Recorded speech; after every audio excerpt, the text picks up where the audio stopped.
बंदी छोड़ सतगुरु रामपाल जी परमेश्वर जी की जय हो।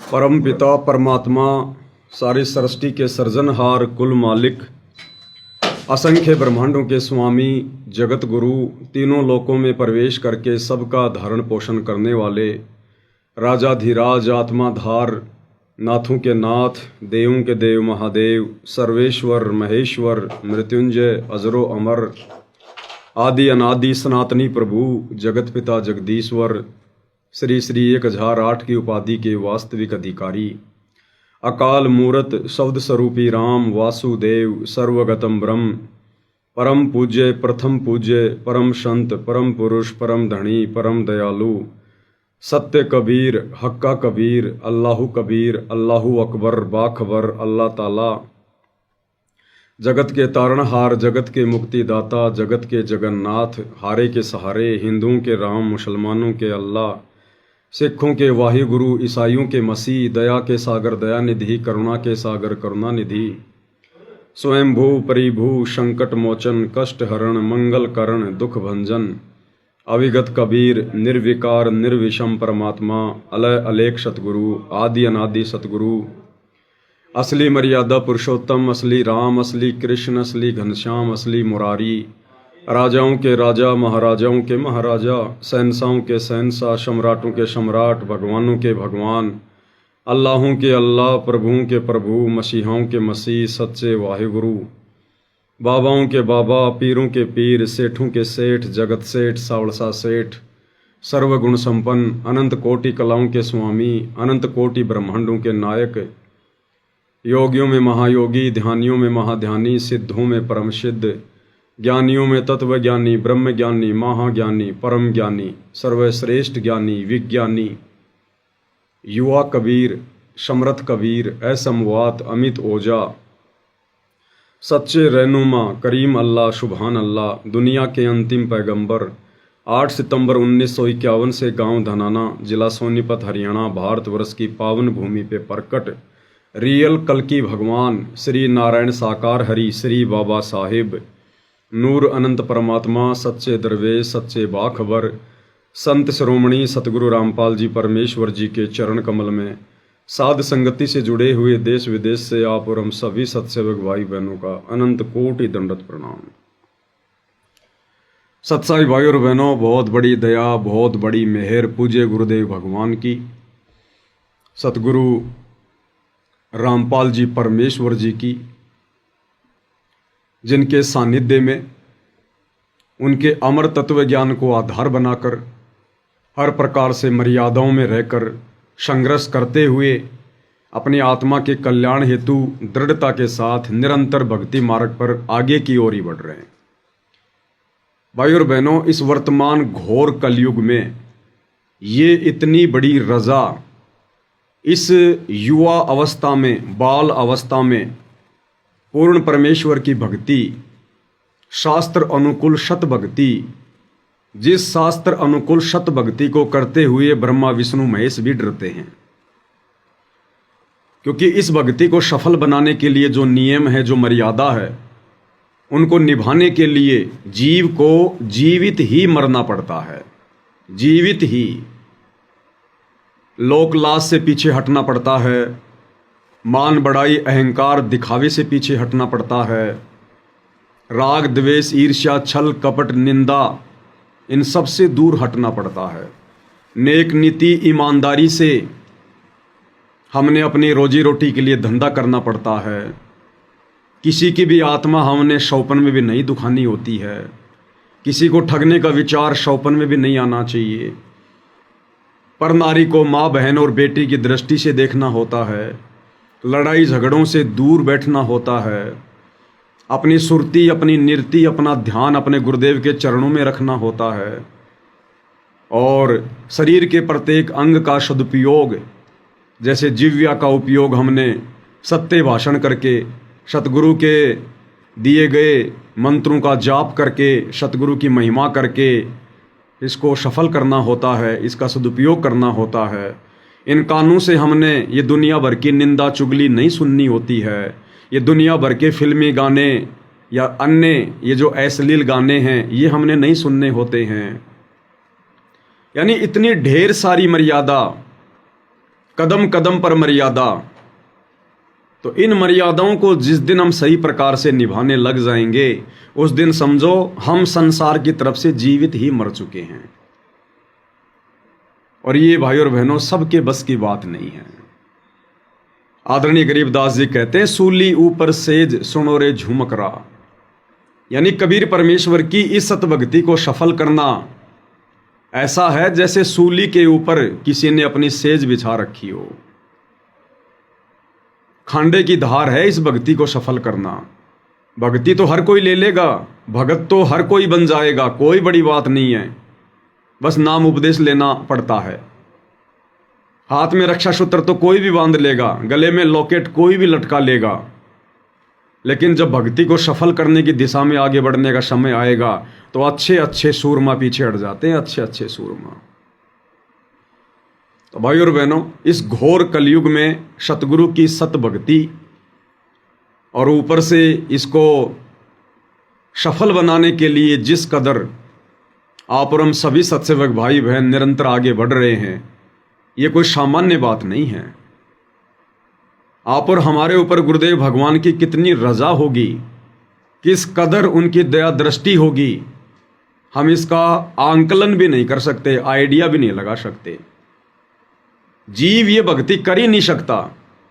इसीलिए परमात्मा कहते हैं, आप पे आरती आप पे साजे, आप पे किंगर आप पे बाजे, आप पे ताल झांझ झनकारा, आप नचे आप देखन हारा। ये परमात्मा हमसे भक्ति करवाता है, हर प्रकार से हमें संरक्षण देकर, हमारी शोषों इच्छाओं को शांत करके, हमारी ढेरों उन व्यर्थ की कल्पनाओं का मर्दन करके ये सतगुरु हमें भक्ति पर लगाता है और अपनी गोद में उठाकर चलता है। तब भाई और बहनों, इस काल के लोक में एक शब्द सतगुरु की भक्ति का सफल हो पाता है। अन्यथा यहाँ भक्ति करना खांडे की धार है, खांडे की धार। और जब हम जीवात्मा इस भक्ति मार्ग पर आगे बढ़ते हैं तो काल पहले से कहीं अधिक सक्रिय हो जाता है, एक्टिव हो जाता है कि ये आत्माएं इस भक्ति को सफल ना कर लें। क्योंकि ये काल बली भाई और बहनों, ये आलू टमाटर गोभी मटर पनीर नहीं खाता, ये जोटे बकरे मुर्गे नहीं खाता। जो वस्तु खाने का इसको श्राप लगा है, उसके लिए इसने आप और हमें यहाँ पर भेड़ बकरियों की तरह पाल रखा है, जो सतगुरु ने हमें सृष्टि रचना के माध्यम से बताया। हम मनुष्य शरीरधारी आत्माएं, स्त्री या पुरुष, जैसा भी भोजन करते हैं, सात्विक राजसी या तामसी, उसका जो अंश होता है, सूक्ष्म अंश, वो हमारे सूक्ष्म शरीर में जमा होता रहता है।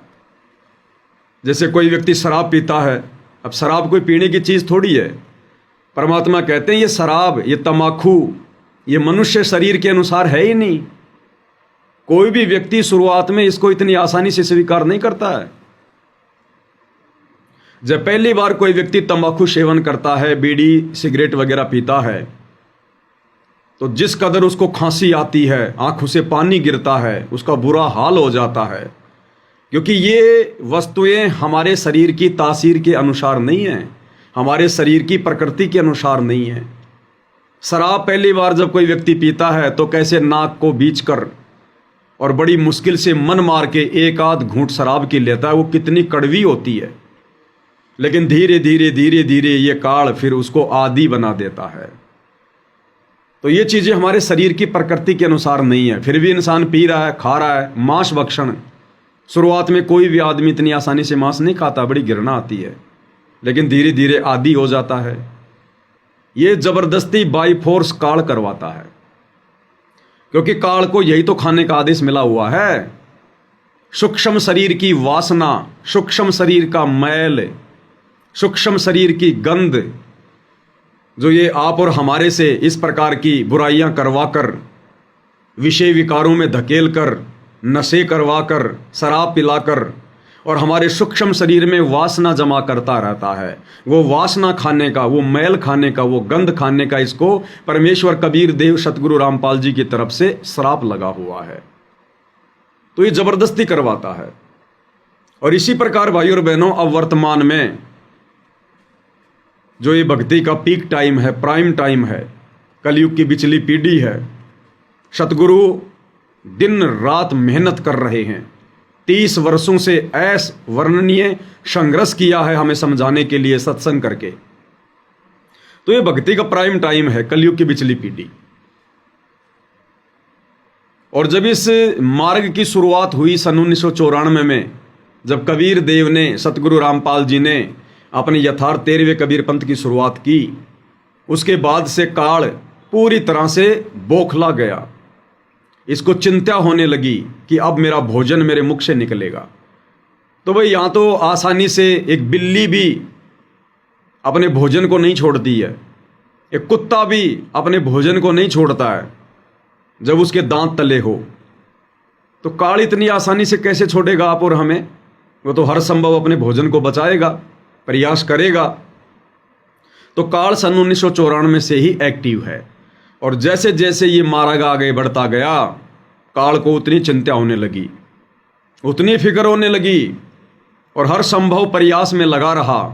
आत्माओं को डगमग किया जाए, उनके मन में शंका पैदा की जाए, संदेह पैदा किया जाए, गुरु मर्यादा तुड़वाई जाए, गुरु वचन की अवहेलना करवाई जाए, भक्ति विधिवत ना कर पाए कोई जीव, इसके लिए उसको व्यस्त किया जाए, उसके मन में सौ शंकाएं पैदा की जाए। तो ये अपना प्रयास पूरी तरह से कर रहा है। और अब तो भाइयों और बहनों, वो समय आ गया है जिस समय काल पूरी तरह से बौखलाया हुआ है, विशेषकर सन 2014 से। और काल पूरी तरह से एक्टिव हो चुका है, अपने अनेकों रूप बनाकर सतगुरु रामपाल जी परमेश्वर जी की संगत में जो जो भगत भाई बहन मर्यादा तोड़कर भक्ति करने का, भगत बनने का दिखावा कर रहे हैं, ढोंग कर रहे हैं, सूक्ष्म रूप में उनके हृदय में बैठा है, उनकी बुद्धि पर सवार है, और अन्य भगत भाई बहनों की भी मर्यादा तुड़वा रहा है, उनको भी भ्रमित करवा रहा है। और जब से सात संगतियां शुरू हुई है, तब से तो इसका हाल ही बेहाल हो गया कि यहां तो बिल्कुल प्योर सोल, प्योर आत्मा, शुद्ध आत्मा तैयार हो रही है। ये तो परमेश्वर की भट्ठी है, भट्ठी। तो भाई और बहनों, साध संगतियों को भी इतनी आसानी से आगे नहीं बढ़ने देगा। ये थोड़ी है कि हम साध संगति से जुड़ गए, पवन भगत जी के वीडियो देखने लग गए, गुरु जी की आरती उतारने लग गए, गुरु जी को भोग लगाने लग गए, तो बस हमारा तो हो गया बेड़ा पार। इस वहम में ना रहना भाई और बहनों। अंतिम श्वास तक हमने इसी प्रकार से जागरूक रहना पड़ेगा। परमात्मा कहते हैं, पाकी फसल देखकर गरबैयो मत किसान, अभी तो झोले बहुत हैं भाई, घर आले तब जान।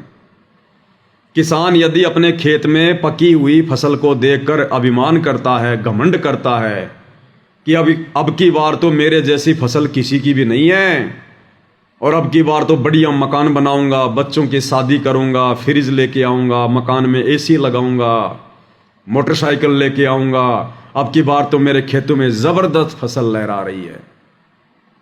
तो परमेश्वर उस किसान का उदाहरण देकर आप और हमें भक्ति मार्ग पर समझा रहे हैं कि उस किसान को अभिमान नहीं करना चाहिए खेत में खड़ी हुई फसल को देखकर। अभी तो झोले बहुत हैं भाई, घर आले तब जान। अभी तो ना जाने कब आंधी चल जाए, कब भयंकर बारिश हो जाए, कब ओले गिर जाएं, कब क्या भूकंप आ जाए।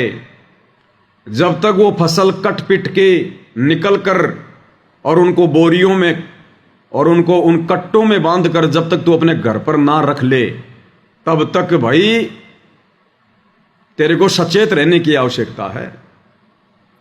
तो भाइयों और बहनों, इसी प्रकार इस सत भक्ति मार्ग पर ठीक है, परमेश्वर ने हमें सत्य मिशन से जोड़ दिया, सत्य मार्ग से जोड़ दिया, साध संगति से जोड़ दिया। क्योंकि परमात्मा कहते हैं, साध की संगत सतगुरु की सेवा, अजर अमर घर पावे, और कहे कबीर सुनो रे गोरख, हम सबको तत्व भेद लखावें। लेकिन यहां पर तो पहले से भी ज्यादा सावधानियां बरतनी पड़ेंगी इस भक्ति को सफल करने के लिए। तो वर्तमान में भाइयों और बहनों कुछ एक घटनाएं जो दास के सामने आई है, परमात्मा की प्रेरणा से मेरी सेवा है, मेरी ड्यूटी है, हल्का फुल्का मैं आपको जानकारी दे दूं, आपको मैं परिचित करवा दूं ताकि आप धोखा खाने से बचें। तो दास के पास में फेसबुक पर कुछ पोस्ट आ रही हैं इस प्रकार की जो आप इस स्क्रीन पर देख रहे हैं। अब देखो आजकल मानव धर्मी भी बहुत हो गए, हजारों की संख्या में हो गए। दास तो हम सब थे ही पहले, और अब मानव धर्मी भी बहुत हो गए, और ये लोगो लगाने वालों की भी संख्या बहुत ज्यादा बढ़ गई है। अब पता ही नहीं चल पा रहा कौन मर्यादा में है और कौन मर्यादा में नहीं है, क्योंकि ये काल का लोग है, यहां पर नकलची लोग ज्यादा होते हैं, देखा देखी करने वाले ज्यादा होते हैं। तो दास के पास में इस प्रकार की पोस्ट एक दो भक्तों ने व्हाट्सएप पर भेजी है, और वो कह रहे हैं कि भगत जी, कुछ एक भगत हैं कर्नाटक साइड से, कर्नाटक के बीजापुर बताया कि वहां से कुछ एक भगत हैं जो अपना मनमाना आचरण संगत में फैला रहे हैं, और वो लोग ये कुप्रचार कर रहे हैं कि 8 सितंबर को सतगुरु रामपाल जी हमारे घर पर आएंगे, विमान लेकर आएंगे और हमें सशरीर सतलोक लेकर जाएंगे। और जिन जिन भगत भाई बहनों को सतलोक जाना है, सतलोक नहीं, गलती हो गई मुझ पवन दास की, कान पकड़ के माफी मांगता हूं भाई, अनामी लोक लेकर जाएंगे, डायरेक्ट अनामी लोक, सर्वश्रेष्ठ जगह पर, कि हमें अनामी लोक लेकर जाएंगे सतगुरु रामपाल जी। और जो जो भगत नहीं आएंगे बाद में बहुत पछताएंगे, बहुत रोएंगे, ये मौका फिर बार बार नहीं मिलेगा। तो ये पोस्ट आई मेरे पास में, ये मानव धर्मी राजकुमार दास कौन है, क्योंकि राजकुमार नाम के तो बहुत सारे सत्सेवक भाई बहन होंगे, तो मैं तो किसी को जानता नहीं कि ये कौन से राजकुमार जी हैं। तो इन्होंने ये पोस्ट की है, माया के पुजारी सतलोक जाएगा, यानी जो माया के पुजारी है ना वो तो सतलोक जाएंगे, और रामपाल जी के पुजारी अनामी लोक जाएंगे। और सतगुरु रामपाल जी के भगत कहाँ जाएंगे? अनामी लोक, जहां पर पूर्ण मोक्ष और पूर्ण आनंद है, जहां पर पूर्ण मोक्ष और पूर्ण आनंद है, अनामी लोक में। टट्टू है वहां पर, टट्टू, जैसे गुरुजी यहां कहते हैं ना कि जब संत आता है जब तो कोई पूजता को न्या, और मेरे मरे बाद में यहां पर मेरी मंडी बनाएंगे, यहां पर मेले भरा करेंगे, फेर के मिलेगा, यहां पर टट्टू मिलेगा। तो अनामी लोक में टट्टू है, टट्टू। अकल के अंधो, क्या खाक सत्संग सुने तुम लोगों ने गुरुदेव भगवान के? क्यों अपने नाम के आगे भगत लगा रहे हो, मानव धर्मी लगा रहे हो, सत्सेवक लगा रहे हो? जिन जिन लोगों के इस प्रकार के विचार हैं वो दुनिया के सबसे बड़े गधे हैं, सबसे बड़े गधे। वो तो सतलोक आश्रम वालों से भी गिरे हुए हैं, गिरे हुए, मंदबुद्धि। अनामी लोक जाओगे, क्या है अनामी लोक में? क्या सत्संग सुने तुमने? अनामी लोक में सृष्टि है क्या? अरे परमात्मा क्या कहते हैं, लोक अनामी जावेगी वहां कोन्या मिले चौबारे, चौबारे यानी मकान, महल। अनामी लोक में सृष्टि नहीं है। लोक अनामी जावेगी वहां कोन्या मिले चौबारे, आत्मा और परमात्मा वहां कोन्या रहते न्यारे। यानी उस अनामी लोक में जाने के बाद में परमात्मा आत्मा का अस्तित्व सदा सदा के लिए समाप्त कर देता है। फिर आनंद क्या खाक भोगोगे तुम?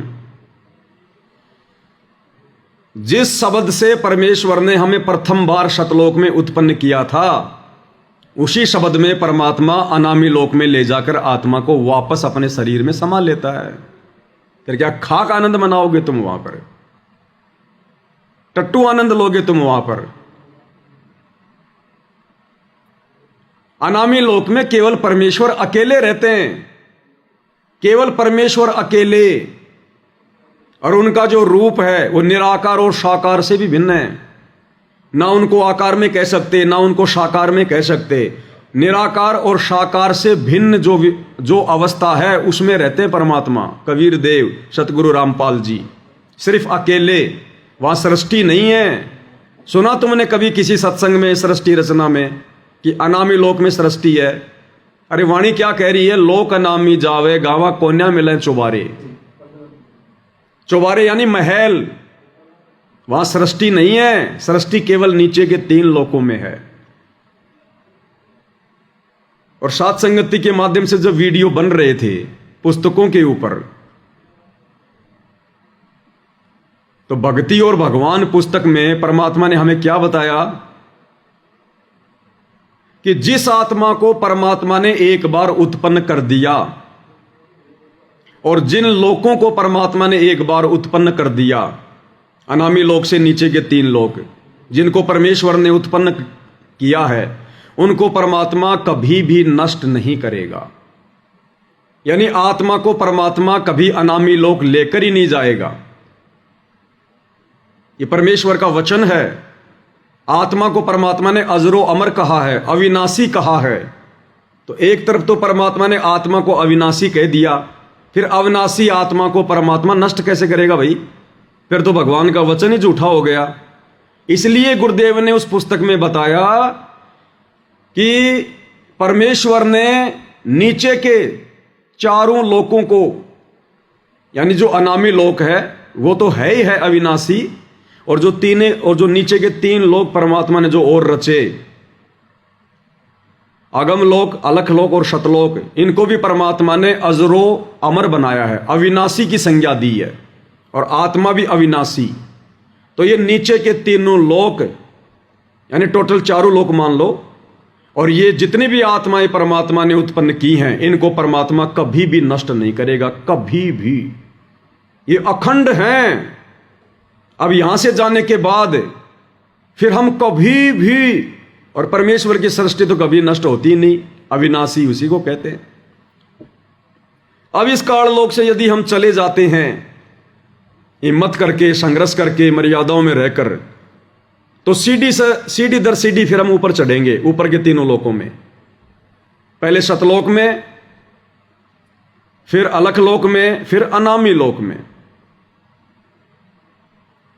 वो लोक परमात्मा कभी भी विनाश में नहीं लेके आएगा, अखंड है वो। और जितनी भी आत्माएं हैं वो भी फिर उन लोकों में रहेंगी, वो दोबारा फिर काल की सृष्टि में भी नहीं आएंगी। क्योंकि यहां हमने कितने दुख भोगे हैं असंख्य युगों से। अब हम सुखी सुख भोगेंगे आगे, सुखी सुख। अब यहां से तो दुख भोग के जा रहे हैं, और वहां जाके परमात्मा हमारे को अनामी लोक में जाके नष्ट कर देगा, आत्मा का अस्तित्व समाप्त कर देगा। तो क्या सुख भोगा फिर हमने? फिर हमें कैसा पता चलेगा कि गुरुजी जो कहा करते थे वो सत्य है, कि ऊपर इतना सुख है, इतने ठाठ बाट हैं, आत्मा कभी मरती नहीं है, वहां कभी मृत्यु नहीं होती है। तो परमेश्वर अनामी लोक में नहीं, अनामी लोक में तो परमेश्वर स्वयं रहते हैं।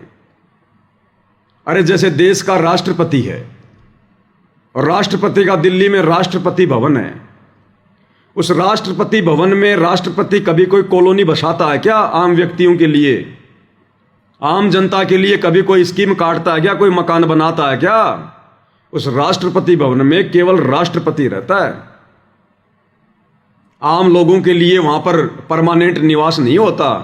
उसके लिए तो फिर उसने बहुत सारी कॉलोनियां बसा रखी हैं, नगर बसा रखे हैं, स्कीम काट रखी हैं। वहां रहो आराम से, जनता जनता ही होती है, राजा राजा ही होता है। तो अनामी लोक में कोई सृष्टि नहीं है। और ये जो भाई जो भी है,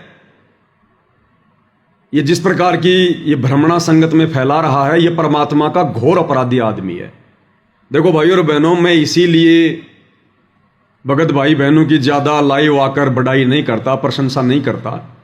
अन्यथा मेरे पास तो बहुत फोन आते हैं, बहुत मैसेज आते हैं, भगत जी मेरे साथ ये चमत्कार हो गया, ये हो गया। इसलिए दास ज्यादातर उनका जिक्र नहीं करता है, क्योंकि भाई और बहनों है तो आखिर हम सब जीव, हमारे अंदर हवा बहुत जल्दी भर जाती है। तो जहां तक मेरा आइडिया है, ये बीजापुर के, कर्नाटक के रमेश भगत जी वही हैं जिनके घर पर एक बार साथ संगति हुई थी। वो सिक्योरिटी गार्ड की शायद नौकरी करते थे, और उनकी जगह जब वो साथ संगति में थे तो उनकी जगह उनका रूप बनाकर सतगुरु रामपाल जी भगवान वहां पर उसकी ड्यूटी पे गए। दास ने लाइव आकर भगत भाई बहनों को बताया भी था,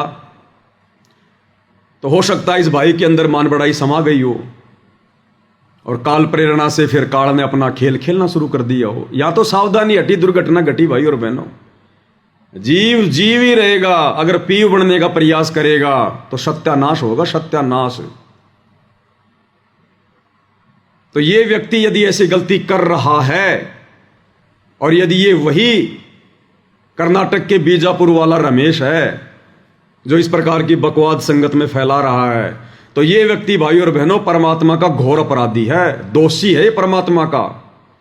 इसने सात संगति से जुड़ने के बाद भी अपना ये मनुष्य जीवन बर्बाद कर दिया। खुद तो नरक में जाएगा जाएगा, अपने परिवार को भी लेकर जाएगा।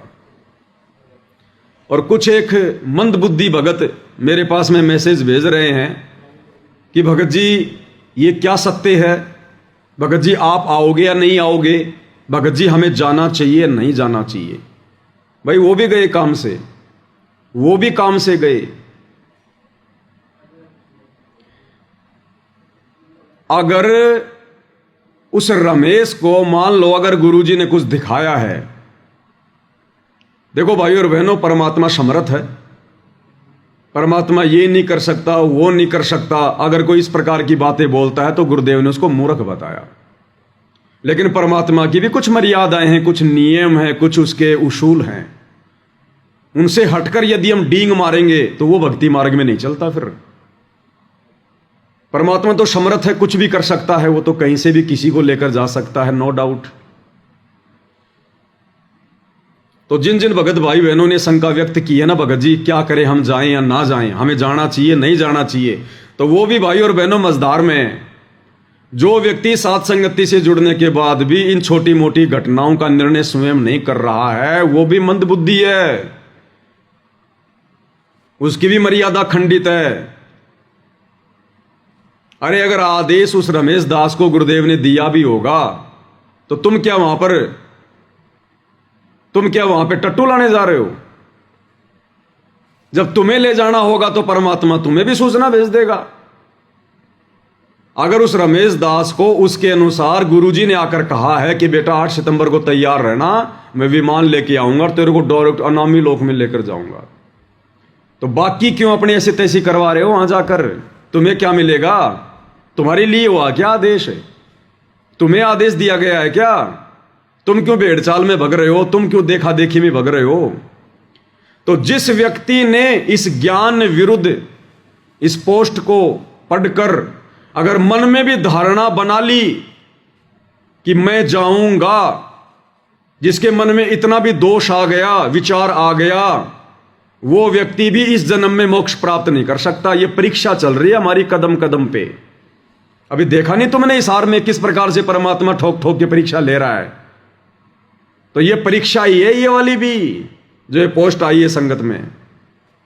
ये पाखंड, ये आडंबर, ये ढोंग, ये षड्यंत्र, ये काल अब कदम कदम पे रचेगा।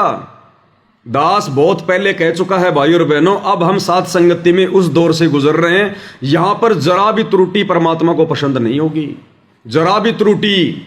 और जरूर इस व्यक्ति ने कोई ना कोई गलती करी है, मर्यादा तोड़ी है, और ये काल ने अपना खेल खेला इसके साथ में, काल ने, क्योंकि काल ने भी तो अनामी लोक बना रखा है। अरे काल ने भी तो यहां पर नकली अनामी लोक, नकली अगम लोक, नकली सतलोक बना रखे हैं ना। तो ये काल खेल खेल रहा है उसके साथ में काल, क्योंकि परमात्मा काल को इजाजत दे देगा तो फिर वो अपने बाप का रूप बना लेगा, वैसे नहीं बना सकता। जब उसने अपने भाई जोगजीत का रूप बनाने के लिए भी उसकी आज्ञा मांगी, तो परमात्मा का कैसे बना लेगा? गुरुदेव भगवान का। हाँ, परमात्मा आदेश दे सकते हैं हम भक्तों की परीक्षा के लिए कि देख ले भाई मेरा रूप बना के, या फिर काल हो सकता है अपने रूप में आया हो, किसी और रूप में आया हो, और सतगुरु रामपाल जी भगवान ने उसका रूप चेंज कर दिया हो, अपना रूप बना दिया हो। उस काल को भी दिखाई नहीं दे रहा कि मेरा क्या रूप दिखाई दे रहा है, और भगत को भी वो गुरु जी का रूप दिखाई देगा, क्योंकि समर्थ तो सतगुरु है ना। सतगुरु जो चाहे सो कर ही। भाई ये कदम कदम पे परीक्षा होंगी हमारी, गुरुदेव भगवान कहते हैं सतलोक जाना कोई बच्चों का खेल नहीं है, कोई वो खाला का घर नहीं है, बरवाड़े का बस अड्डा नहीं है जो तुम पकड़ के रिक्शा पहुंच जाओगे। जोटा लगेगा, जोटा जोर लगेगा।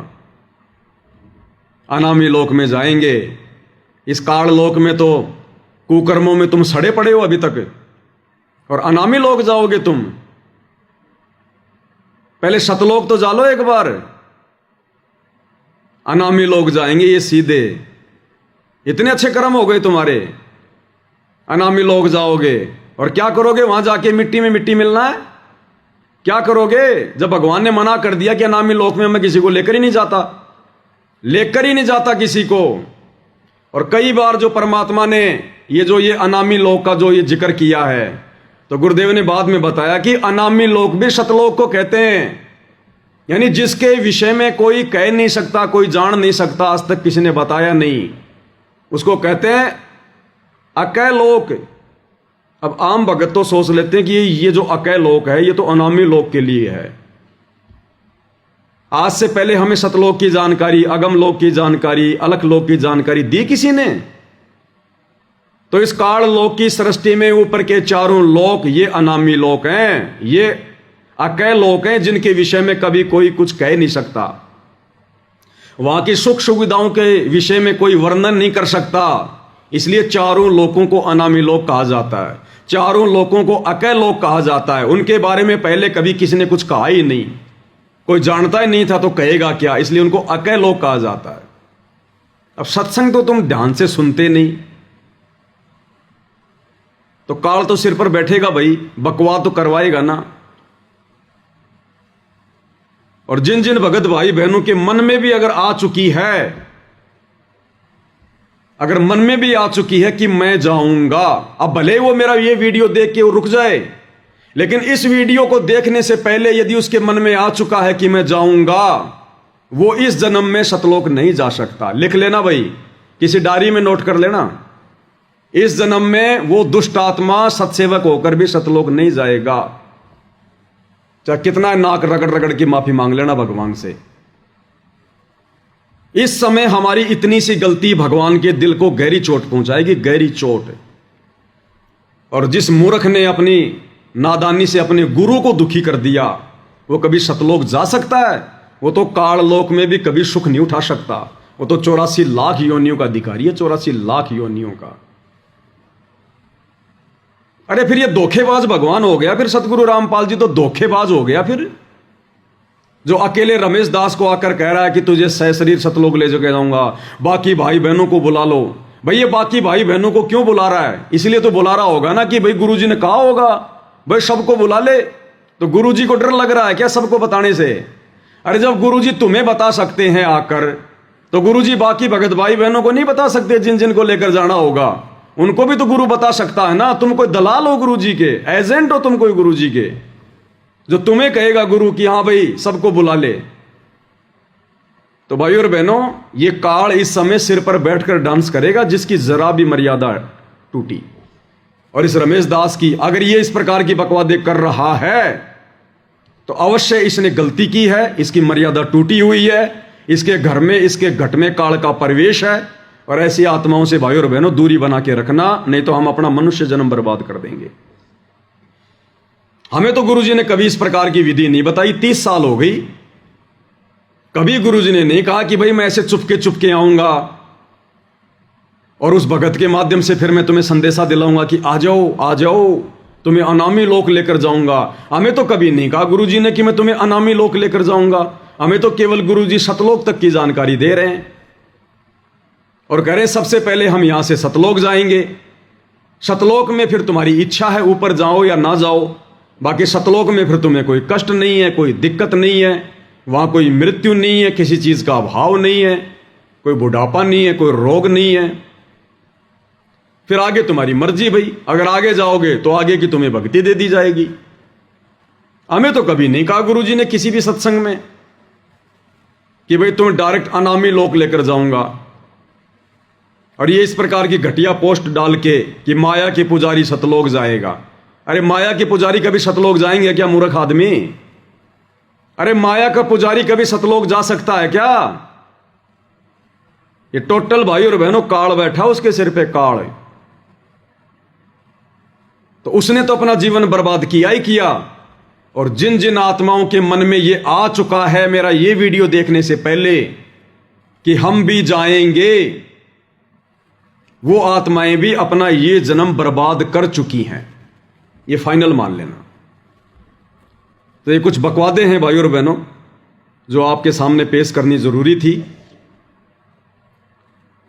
और हो सकता है भाई और बहनों मान लो इसको परमात्मा उस दिन आकर ले भी जाएं, लेकिन आप और हमने फिर भी इस प्रकार की बकवादों में नहीं पड़ना है।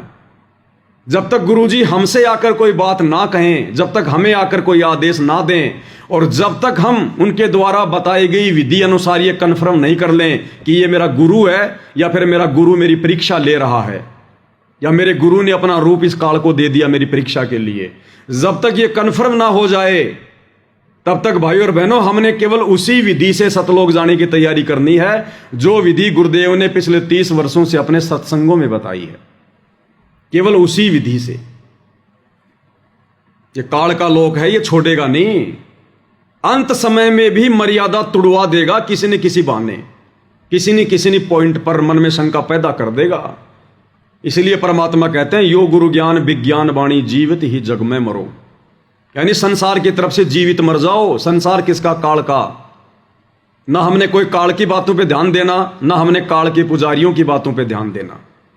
अपने सतगुरु के प्रत्येक वचन को सत्य मानकर आगे बढ़ना है भक्ति मार्ग पर।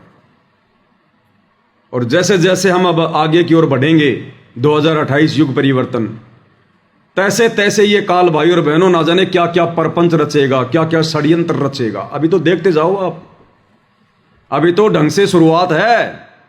अभी आगे आगे देखते जाओ क्या क्या होता है। कितने लोग साथ संगति में डटे रहेंगे। जब परीक्षाएं होंगी ना तब देखना। परमात्मा कहते हैं भक्ति भाव भादो नदी सबे चले गहराए और सरिता सोई जानिए जो जेठ मास ठहराए। अभी भक्ति का जेठ मास आया नहीं है। जब वो जेठ मास आएगा, प्यास सताएगी, गले सूखेंगे, तब पता चलेगा हम कहां कहां भगेंगे, क्या क्या होगा हमारे साथ में। अभी तो परमात्मा हमारी बहुत मदद कर रहा है, बहुत सहयोग दे रहा है। अभी तो हमें ज्ञान और भक्ति से दृढ़ कर रहा है। और जब वो परीक्षा लेगा ना ठोक ठोक के बजा बजा के, तब पता चलेगा उसके असली हीरे मोतीलाल कौन है।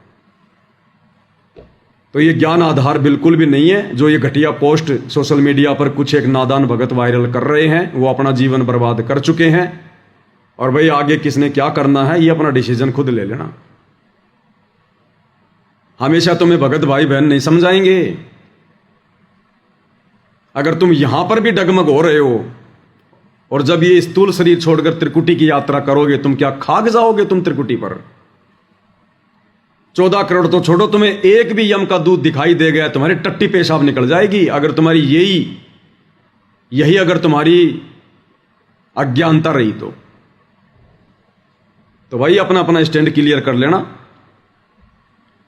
उसके बाद भाई और बहनों दूसरी जो घटना है, एक ये पीला पर्चा है, आप सभी भगत भाई बहनों के सामने है। सतलोक आश्रम मैनेजमेंट हरियाणा ने इसको 15 अगस्त 2025 को वायरल किया है,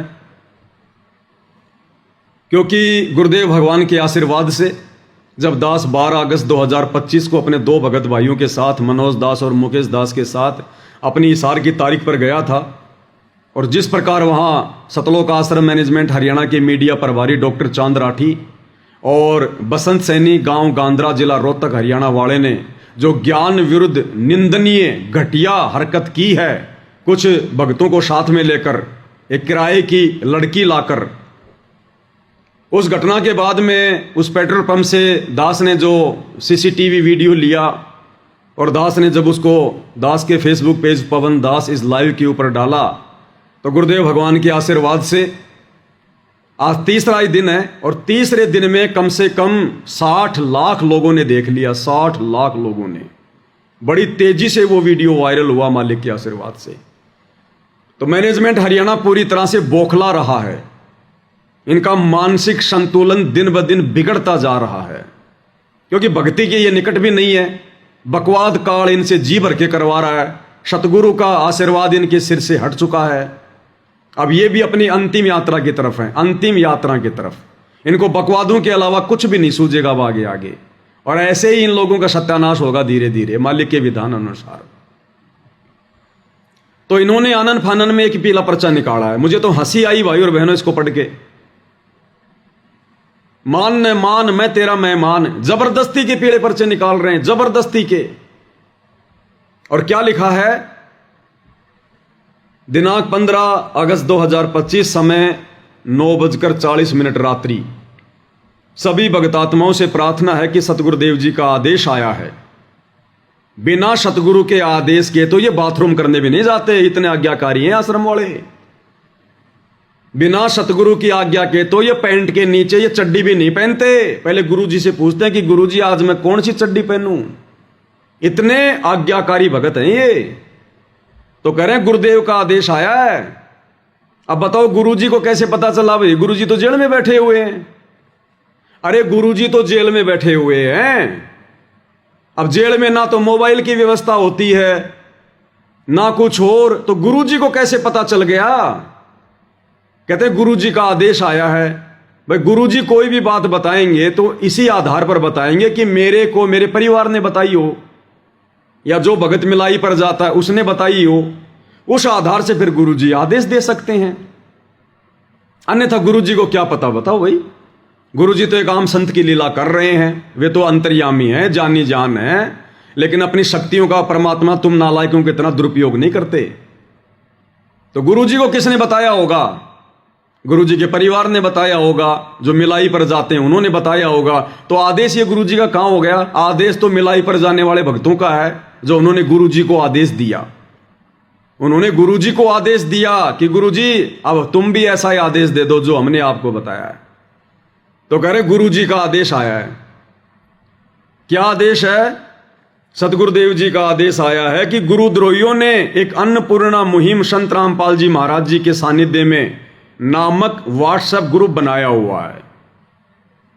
वे इस ग्रुप में भक्तों को जोड़ रहे हैं और फ्रॉड करके भक्तों से पैसे ले रहे हैं।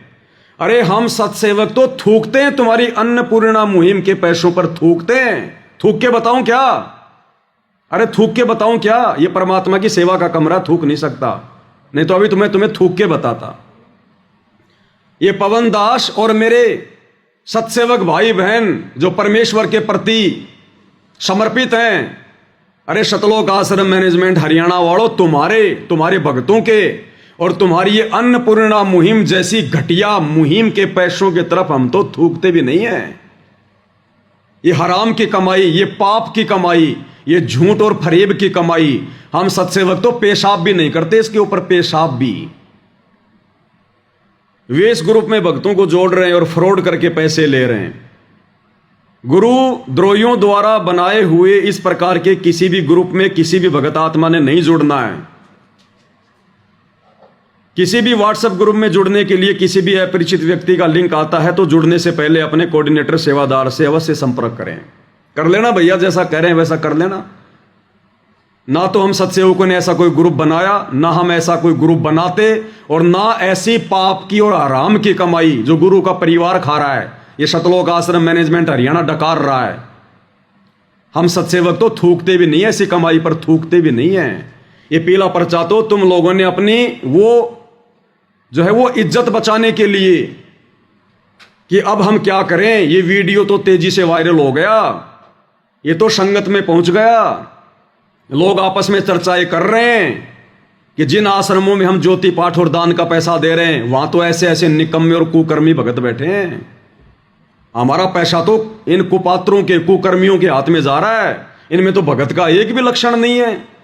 ये तो जानवरों की तरह भगतों को मार रहे हैं और कहते हैं हमारे को सार नाम मिल गया, हमारे को सार शब्द मिल गया। अब संगत की आंखें खुल रही हैं, इनके पेट में दर्द हो रहा है, तो इस प्रकार की बकवाद मन गढ़ंत कहानियां लिख लिख कर भेज रहे हैं। फिर इसी का नीचे का दूसरा पर्चा है, उसमें इन्होंने क्या लिखा है, ये है, इसमें इन्होंने रेफरेंस दिया है अन्नपूर्णा मुहिम संत रामपाल जी महाराज के सानिध्य में बिना मेहनत के कमाई का सबसे बड़ा रहस्य 100% वैध और सुरक्षित घर पर रहें और इस कंपनी के प्लेटफॉर्म पर हमारे साथ निवेश करें। अपने मासिक वेतन पर निर्भर ना रहें। आपका मासिक वेतन आपको अमीर नहीं बनाएगा। शामिल हो, प्रक्रिया पर भरोसा करें, अपना पैसा यहां निवेश करें, हम पर नहीं। कृपया यहां घोटालेबाजों को स्वीकार ना करें।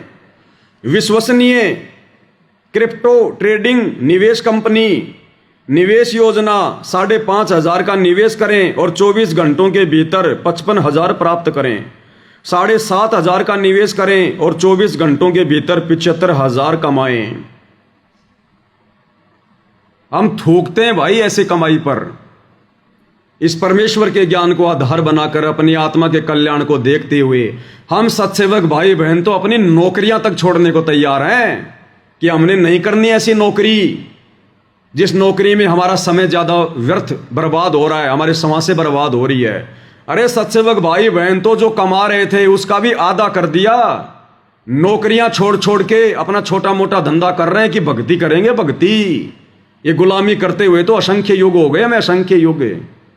और तुम क्या घटिया यहां पर ये प्रक्रिया भेज रहे हो कि सत्सेवकों ने ग्रुप बनाया है और रातों रात 5,000 रुपए लगाओगे तो 25,000 पाओगे, 7,500 लगाओगे तो 70,000 पाओगे। ये घटिया कर्म, ये घटिया सोच, ये तुम लोगों की अपनी खुद की है, केवल सत्सेवकों को बर्बाद करने के लिए, सत्सेवकों को बदनाम करने के लिए। तो ना तो हम भाई और बहनों बर्बाद होने वाले, क्योंकि जिसको आबाद करने वाला पूर्ण परमात्मा हो उसको बर्बाद कौन कर देगा। और बदनामी की हमें फिक्र नहीं, हमें चिंता नहीं। जब हमारा बाप हिसार जेल में बैठा है और जेल में बैठे हुए व्यक्ति की क्या इज्जत होती है यहां पर हम सबको पता है। तो जब हमारा बाप बेइज्जत होकर दुनिया की नजरों में जेल में बैठा है तो हम गधे इस संसार में इज्जत प्राप्त करके 84 में जाएंगे क्या? हम सत्सेवक इज्जत के ठेकेदार नहीं हैं।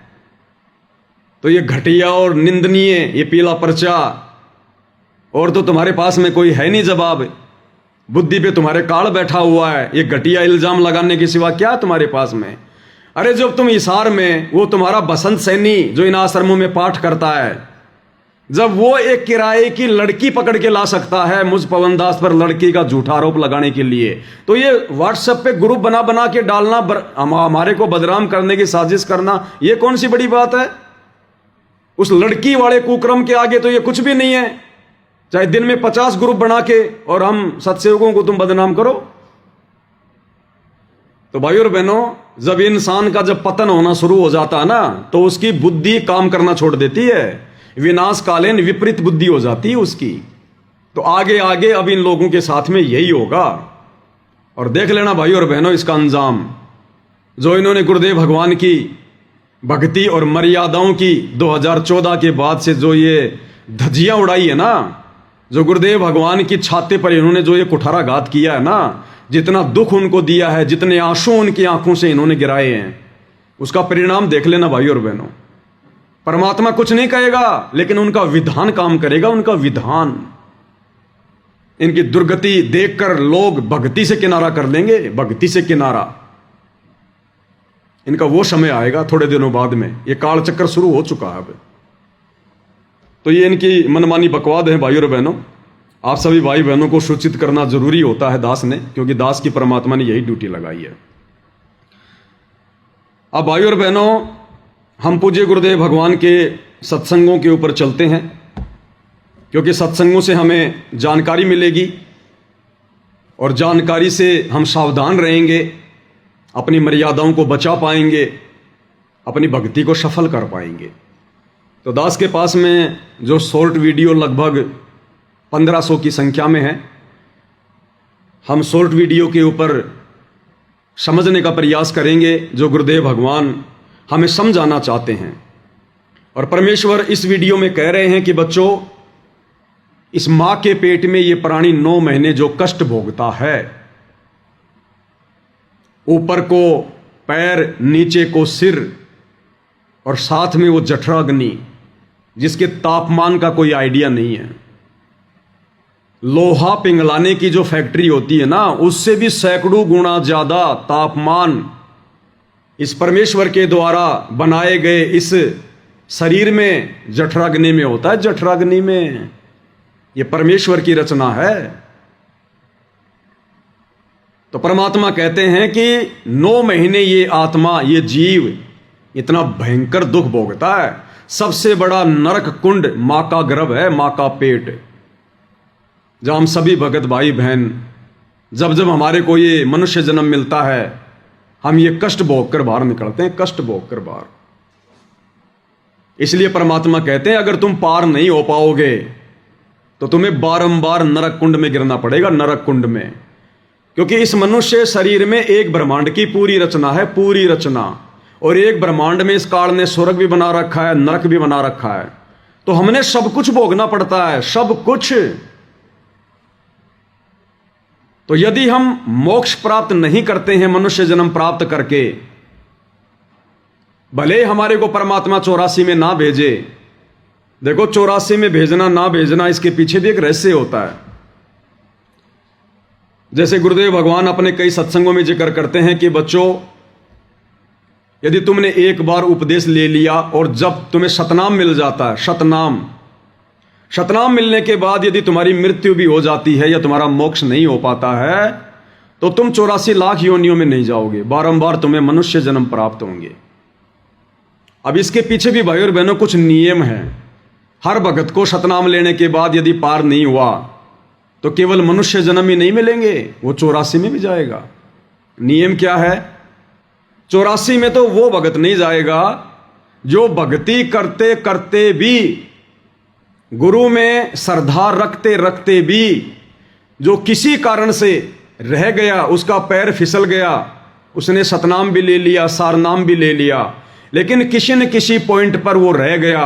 अगर वो गुरुद्रोही नहीं होता है, अगर वो गुरु की निंदा चुगली नहीं करता है, अगर वो विशेष कोई बकवाद नहीं करता है, तो फिर परमात्मा उस आत्मा को जल्दी से 84 में नहीं जाने देता, जल्दी से नहीं जाने देता।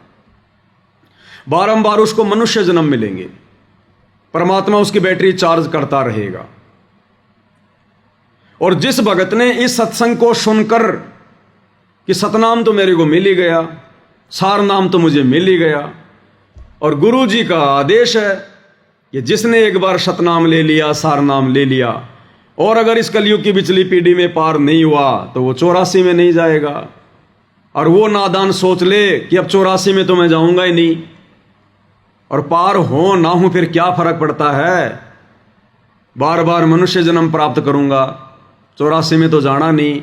जिसने अपने मन में यह सोचकर भक्ति को हल्के में ले लिया कि 84 में तो जाना ही नहीं है, फिर कभी पार हो जाएंगे, वो फिर निश्चित 84 में जाएगा। क्योंकि वो जानबूझ के सांची तज रहा है, वो जानबूझ के गलती कर रहा हो। और एक वो व्यक्ति जो भक्ति करते करते सतनाम लेकर, सार नाम लेकर जो गुरुद्रोही हो जाता है, जो गुरुद्रोही हो जाता है। अब गुरुद्रोही का मतलब ये नहीं है कि गुरु जी के पीछे लेकर डंडा पड़ जाए, या गुरु जी को सरेआम रोड पे खड़ा होकर गालियां निकालने लग जाए, या गुरु जी की जो है बुराई करने लग जाए, वो ही गुरुद्रोही होता है। ये सारे उदाहरण दे रखे हैं गुरुदेव ने।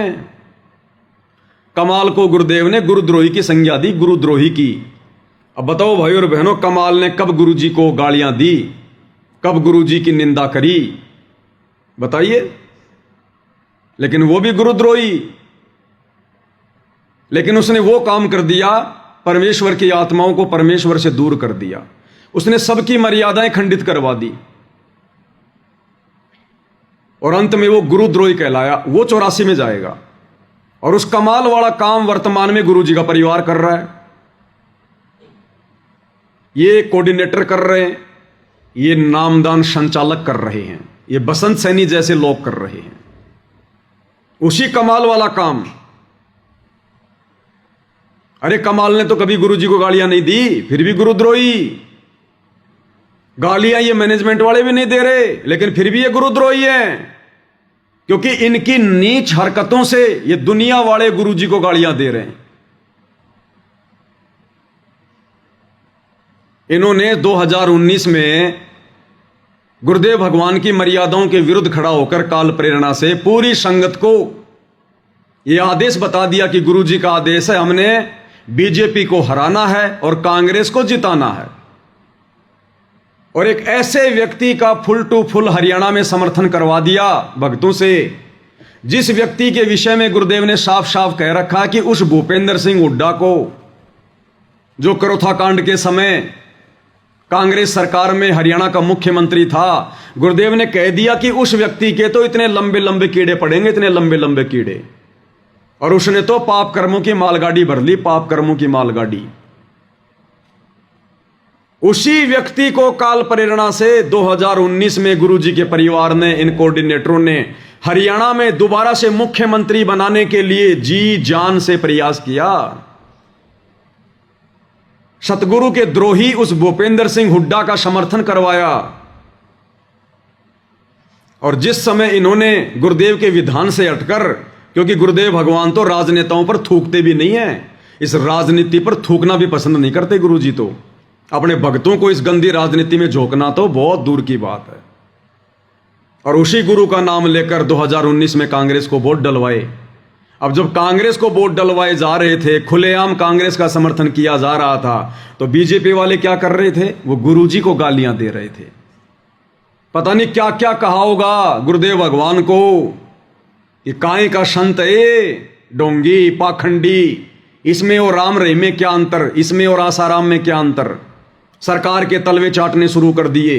बीजेपी ने इस बाबा रामपाल का क्या बिगाड़ दिया जो कांग्रेस के तलवे चाट रहा है। अपनी जमानत करवाने के लिए, जेल से बाहर निकलने के लिए इसने कांग्रेस के साथ में साठगांठ कर ली।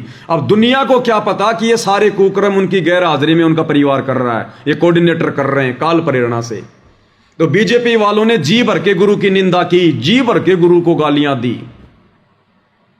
और उसके लिए निमित्त कौन बना?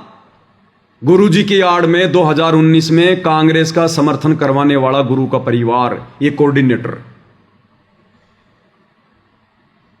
फिर जब कांग्रेस सरकार से इनका कार्य सिद्ध नहीं हुआ, काल ने देखा कि अभी ये पूरी मर्यादा टूटी नहीं है, ढंग से इनका घीस निकालनी है।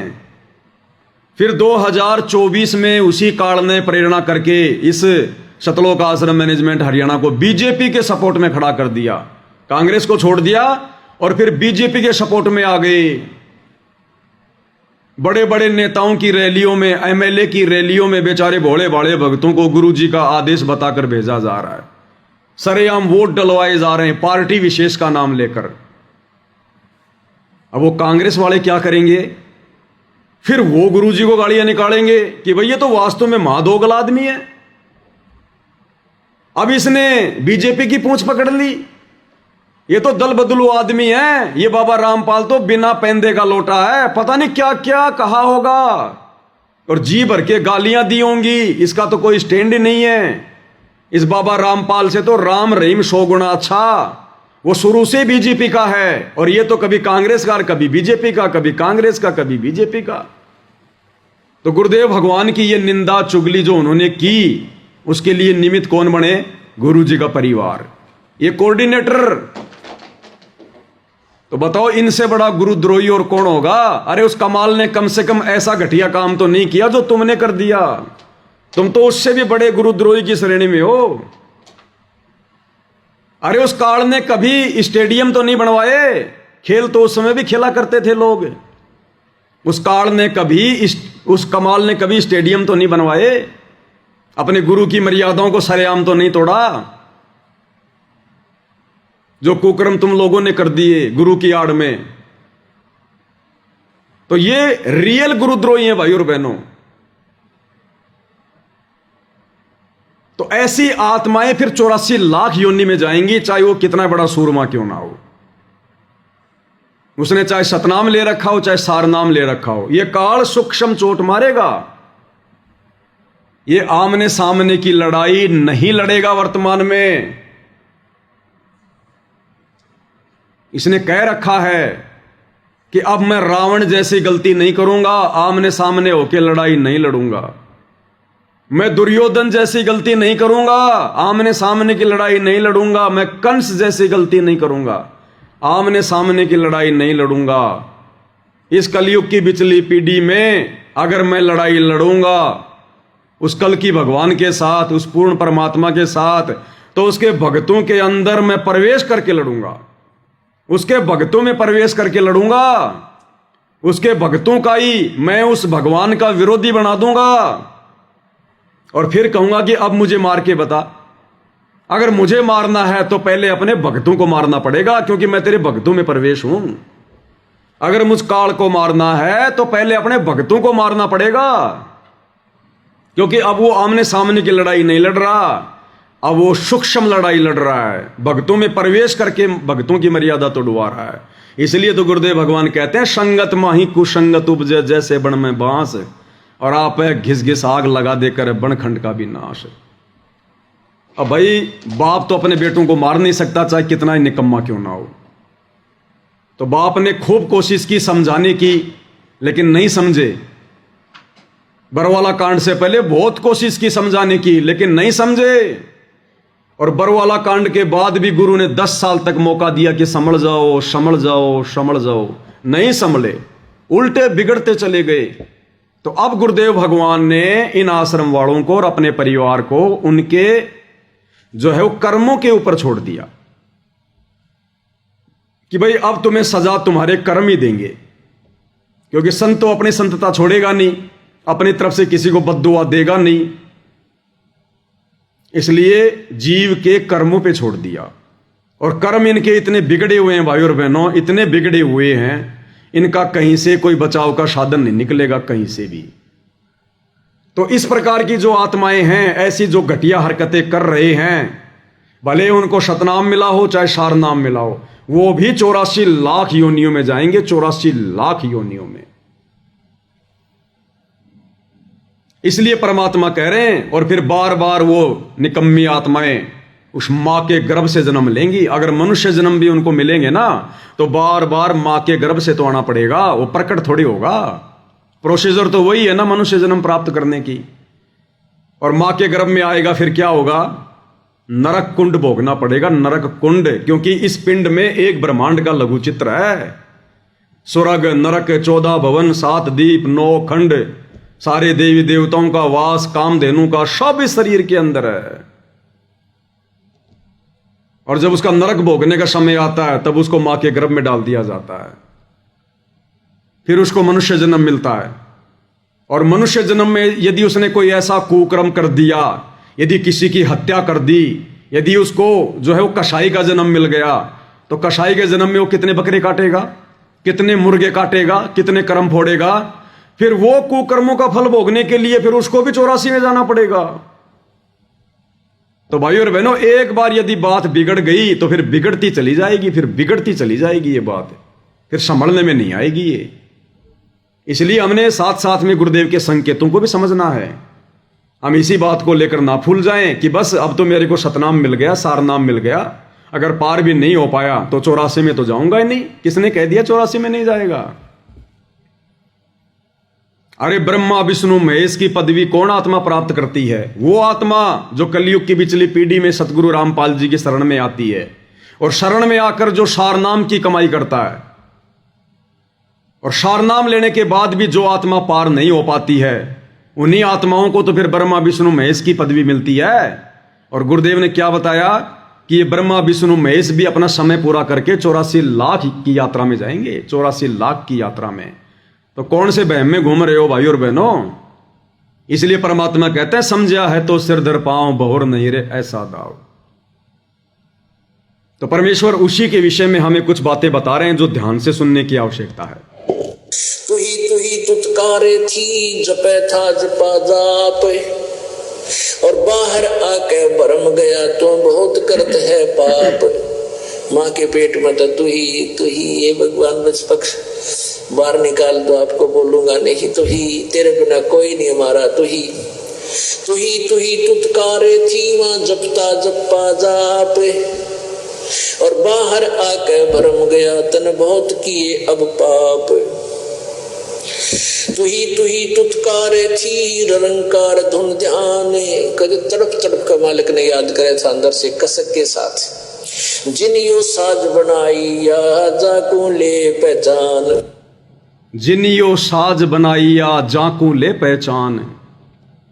और मां के गर्भ में किस प्रकार से तड़प तड़प के कसक के साथ में रो रो के प्रार्थना करते थे कि ये परमात्मा हम इस नरक कुंड से बाहर निकाल दो, नरक कुंड से बाहर निकाल दो। भाई और बहनों, उतनी तड़प, उतनी ही ये कशक हमारी आज गुरुदेव के ज्ञान को आधार बनाकर, इस ज्ञान को अच्छे से समझकर जब इस 21 ब्रह्मांड से, इस पृथ्वी लोक से बाहर निकलने की बनेगी सतलोक के लिए, तब परमात्मा हमारी पुकार सुनेगा। क्योंकि मां के गर्भ में हम कितने दुखी, कितने कायल, कितने परेशान, कितने तड़प रहे थे।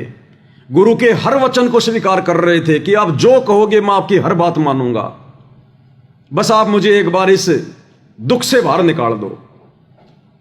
और जब उसने इतनी प्रार्थना की, वो इतना दुखी हो रहा था वास्तव में, तब परमात्मा ने उसकी पुकार को सुना और मां के गर्भ से बाहर निकाला। तो इसी प्रकार जब इस वर्तमान समय में जो हमें गुरुदेव मिल गए, भक्ति मिल गई, काल के कष्टों से गुरुदेव ने हमें परिचित करवा दिया, हम उतनी कशक, उतनी तड़प, और वो तड़प और कशक जब बन जाएगी तो शौपन में भी हम कभी मर्यादा तोड़ने की नहीं सोचेंगे। फिर हमारे को पीछे काल का जो है वो लठ दिखाई देगा, 84 लाख योनियों का वो डर दिखाई देगा फिर हमारे को कि ये तो भयंकर बात बिगड़ जाएगी, भयंकर। और ना जाने फिर परमात्मा कब संभालेगा, कब, कितने युगों, कितने जन्मों बाद हम इस भक्ति को खा खर्च के जब वापस पृथ्वी पर आएंगे कभी, तब तक तो अरबों खरबों कलयुग के बिचली पीढ़ी निकल चुकी होंगी, अरबों खरबों कलयुग की बिचली पीढ़ियां, हमारा नंबर भी नहीं पड़ेगा। इसलिए परमात्मा कहते हैं जिनियो साज बनाइया उसको ले पहचान, कि उस परमात्मा को पहचान ले जिसने तेरा मां के पेट से, उस गर्भ से, नरक कुंड से तेरा पीछा छुड़वाया था।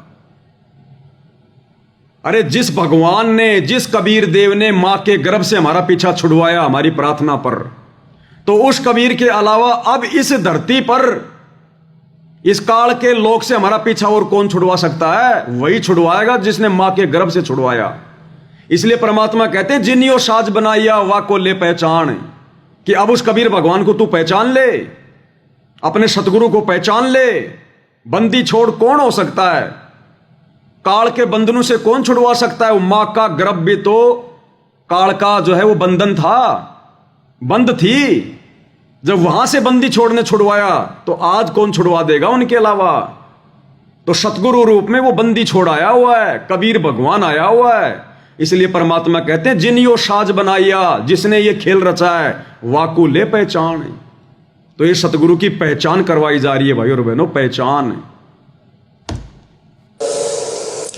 जठरग्नि से राखिया ना साईं गुण भूले, ओ साहेब दर हाले है क्यों बोवे है सूल।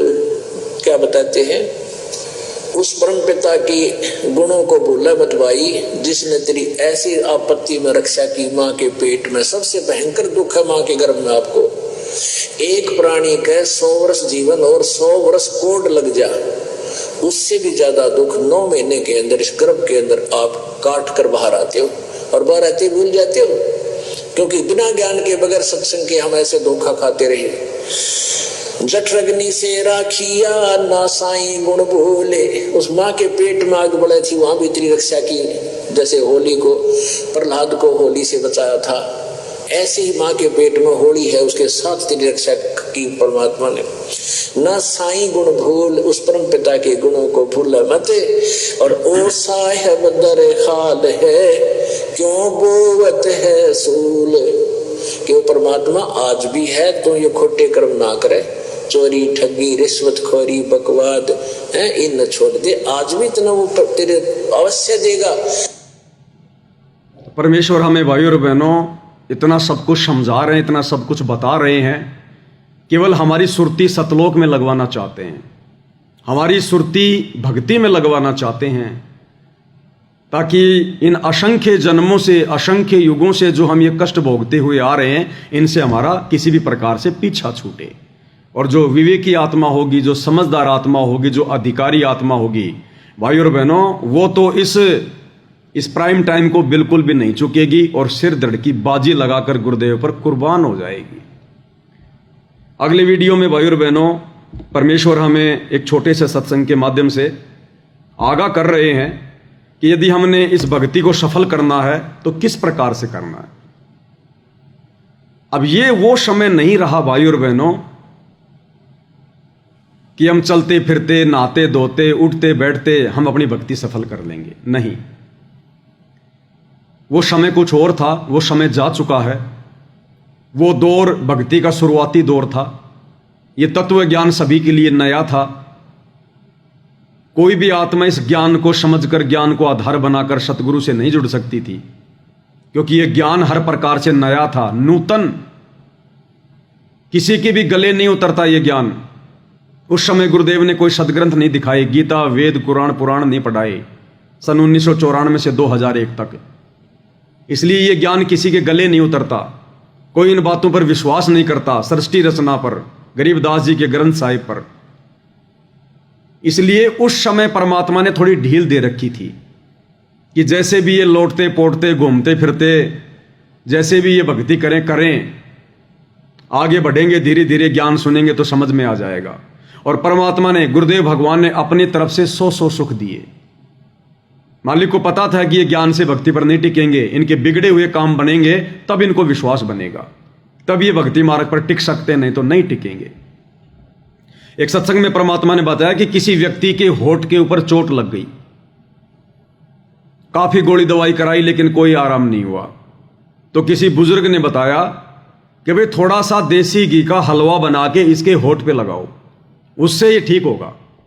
तो घर वालों ने 1 चम्मच थोड़ा सा हलवा बनाया और उसके होठ के ऊपर रखें और वो तुरंत अंदर ले जाए, तुरंत रखें अंदर ले जाए।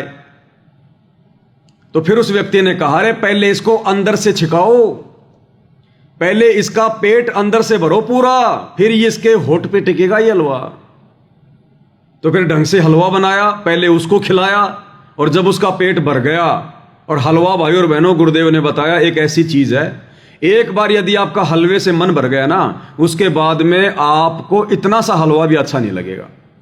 तो पहले तो उसको अंदर से छिका और फिर उसके होठ पे लगाया, फिर उसके होठ पे वो हलवा टिका। तो गुरुदेव भगवान को पता था भाई और बहनों कि ये आत्माएं इस सृष्टि रचना को स्वीकार नहीं करेंगी, ये आत्माएं इतना विश्वास नहीं करेंगी जब तक इनके बिगड़े हुए कार्यों को सिद्ध ना किया जाए। तो भक्ति की शुरुआत में गुरुदेव भगवान ने हमारे बिगड़े हुए सैकड़ों कामों को जो है वो ठीक किया। बच्चों को नौकरियां दी, किसी की भैंस का थन खराब हो रहा है उसको ठीक किया, किसी के घर में भूत प्रेत की बाधा उसको ठीक किया, किसी के ऊपर किसी ने कोई जंत्र मंत्र करवा रखा है, मूठ करवा रखी है, परमात्मा ने उसको ठीक किया। कोई डॉक्टरों से हॉस्पिटलों में जा जाके दुखी हो लिया था, मरना ही एक अंतिम अपना टारगेट मान लिया था, परमात्मा ने उसको स्वस्थ किया। इस चक्कर में वो आत्मा गुरुदेव भगवान से जुड़ी रही, जैसे तैसे करके वो अपनी भक्ति करती रही, लेकिन ज्ञान को आधार नहीं बनाया। तो ये वाणी, नाम उठत नाम बैठत नाम सोवत जागबे, नाम खाते नाम पीते नाम सेती लागबे, ये भाई और बहनों उस दौर के लिए है, उस दौर के लिए। वर्तमान में गुरुदेव ने कोई कसर नहीं छोड़ी है, शास्त्रों को दिखा दिखाकर एडी से चोटी तक हमारे को भक्ति के रंग में रंग दिया है। कोई प्रमाण, कोई सबूत शेष नहीं बचा। इस मन को कोई गुंजाइश नहीं है कि ये स्वीकार ना करे कि सतलोक नहीं होगा, या सृष्टि रचना सही नहीं होगी, या जो गुरुजी बता रहे हैं वो बातें कहीं से भी ठीक नहीं होंगी। इस काल को, इस मन को कोई गुंजाइश नहीं छोड़ी भगवान ने।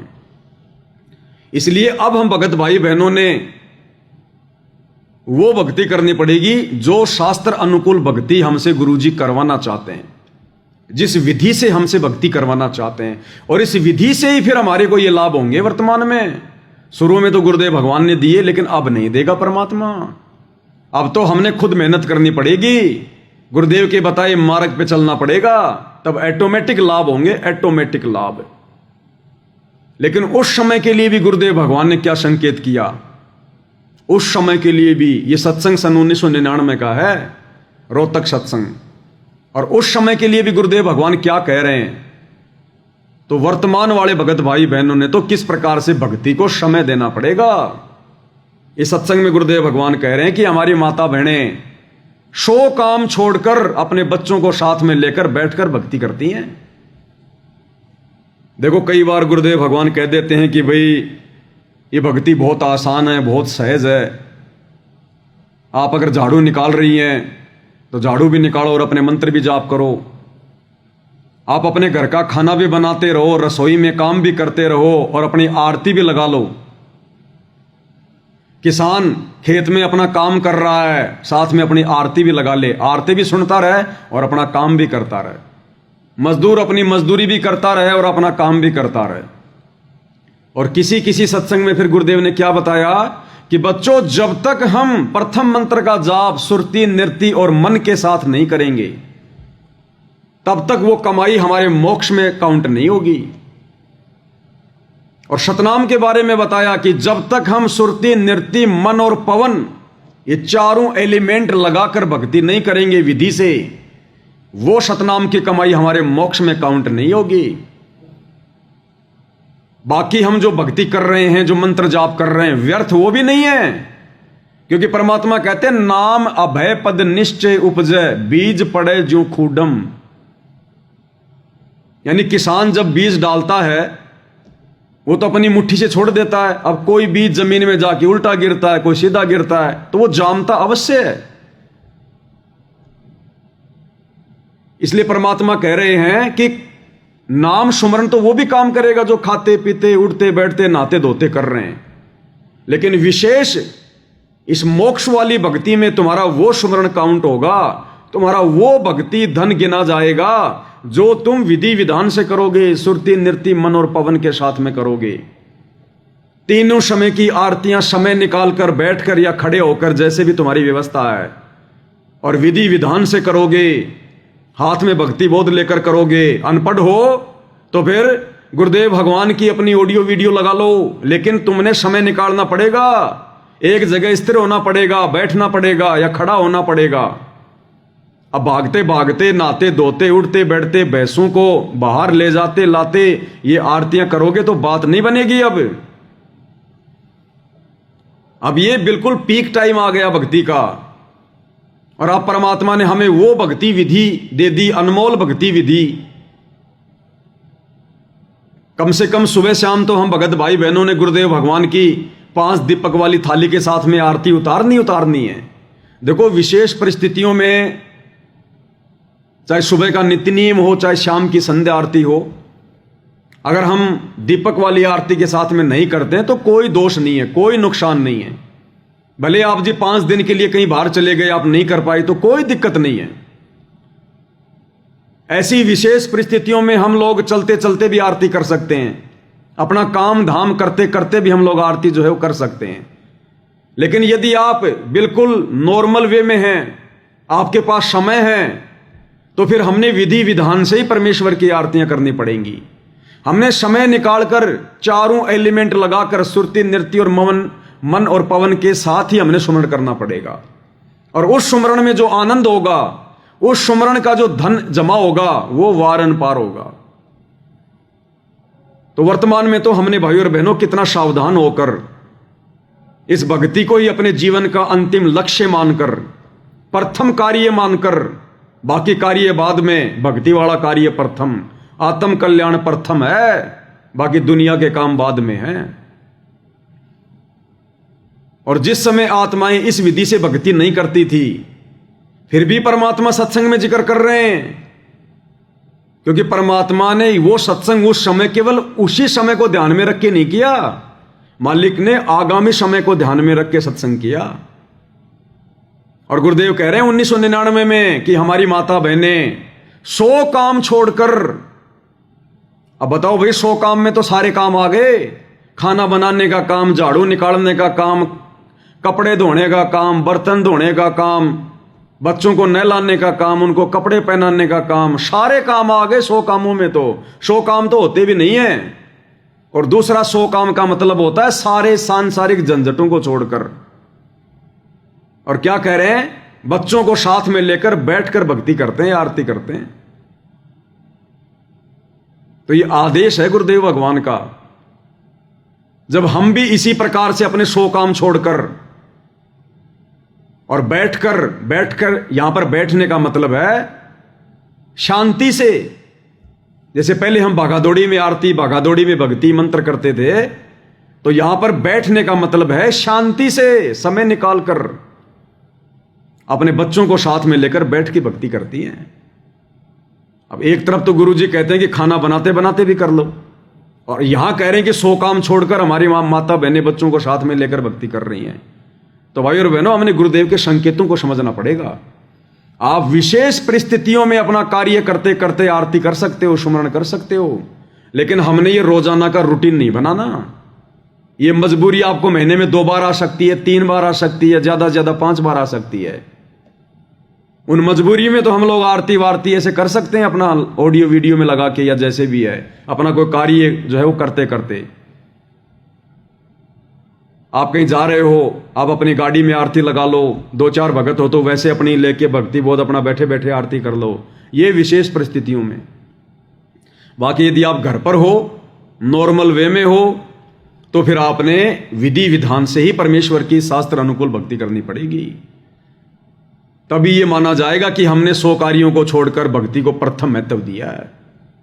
तब भाई और बहनों परमात्मा प्रसन्न होंगे। वे तो अंतर्यामी हैं, उनको दिखाने और बताने की जरूरत नहीं है। तो क्या कहते हैं गुरुदेव भगवान, क्या संदेशा दे रहे हैं? भाई और बहनों, ये शॉर्ट वीडियो अब हमने दोबारा सुनने को नहीं मिलेंगे, ये फाइनल वीडियो बन रहे हैं। और हो सकता है गुरुदेव भगवान के आने के बाद ये पवन दास या मेरे जैसे अन्य सत्सेवक भाई बहन जो परमेश्वर का संदेशा दे रहे हैं, हो सकता है हम भाई बहन आप लोगों को सोशल मीडिया पर दिखाई भी ना दें। हमारे सामने 2 ही ऑप्शन होंगे उस समय, 2 ही ऑप्शन, तीसरा ऑप्शन नहीं होगा। हमारा सबसे पहला ऑप्शन तो होगा बिल्कुल दुनिया से हटकर और एकांत में रहकर अपना साधारण सा जीवन व्यतीत करते हुए अपनी भक्ति करना। और दूसरा ऑप्शन, भाई परमात्मा की कोई विशेष रजा हो जाए, परमात्मा कोई विशेष सेवा दे दे, तो फिर हम गुरुदेव भगवान की सेवा में बिजी रहेंगे। फिर हमारी ड्यूटी समाप्त हो जाएगी, फिर उस समय संगत को समझाने की। फिर बाप आ जाएगा।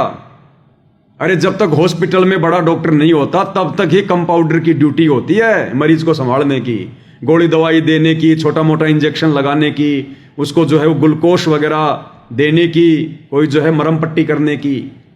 और जब डॉक्टर आ जाता हॉस्पिटल में, फिर कंपाउंडर का काम खत्म हो जाता है, फिर डॉक्टर संभालता है सारी कमान। तो हम कुछ एक सत्सेवक भाई बहन आज गुरुदेव भगवान की गैर हाजिरी में उस कंपाउंडर की भूमिका निभा रहे हैं, अपने शुभ कर्म बना रहे हैं, अपनी सेवा लगा रहे हैं। डॉक्टर साहब के आने के बाद फिर हमारा कोई वजूद नहीं, कोई औचित्य नहीं है। फिर हम अपना वही काम करेंगे जो डॉक्टर जी ने हमें दिया हुआ है। तो क्या कह रहे हैं गुरुदेव भगवान, 100 काम छोड़कर। और ये रिहर्सल यदि हम गुरुदेव भगवान के हिसार जेल से अपने मिशन को पूरा करने से पहले पहले अगर बना लें तो आप और हमारे भले में होगा। आप सोचेंगे गुरुजी के आने के बाद हम सही भक्ति करेंगे, गुरुजी के आने के बाद हम भगत बन जाएंगे। ये दिलो दिमाग से निकाल देना ये बात आप, कि गुरुजी के आने के बाद आप भगत बन जाओगे। गुरुजी जेल में बैठे इसलिए हैं कि मेरी गैर हाजिरी में जो भगत बन गया सो बन गया, आने के बाद तो दुनिया भगत बनेगी। लूला लंगड़ा ज्ञानी अज्ञानी सभी अपनी जान बचाने के लिए उनको अपना बाप बाप कहेंगे। आज वर्तमान में है भगत बनने का मौका, भक्ति करने का मौका। इन्हीं परिस्थितियों में भक्ति हो सकती है, भगत की पहचान हो सकती है।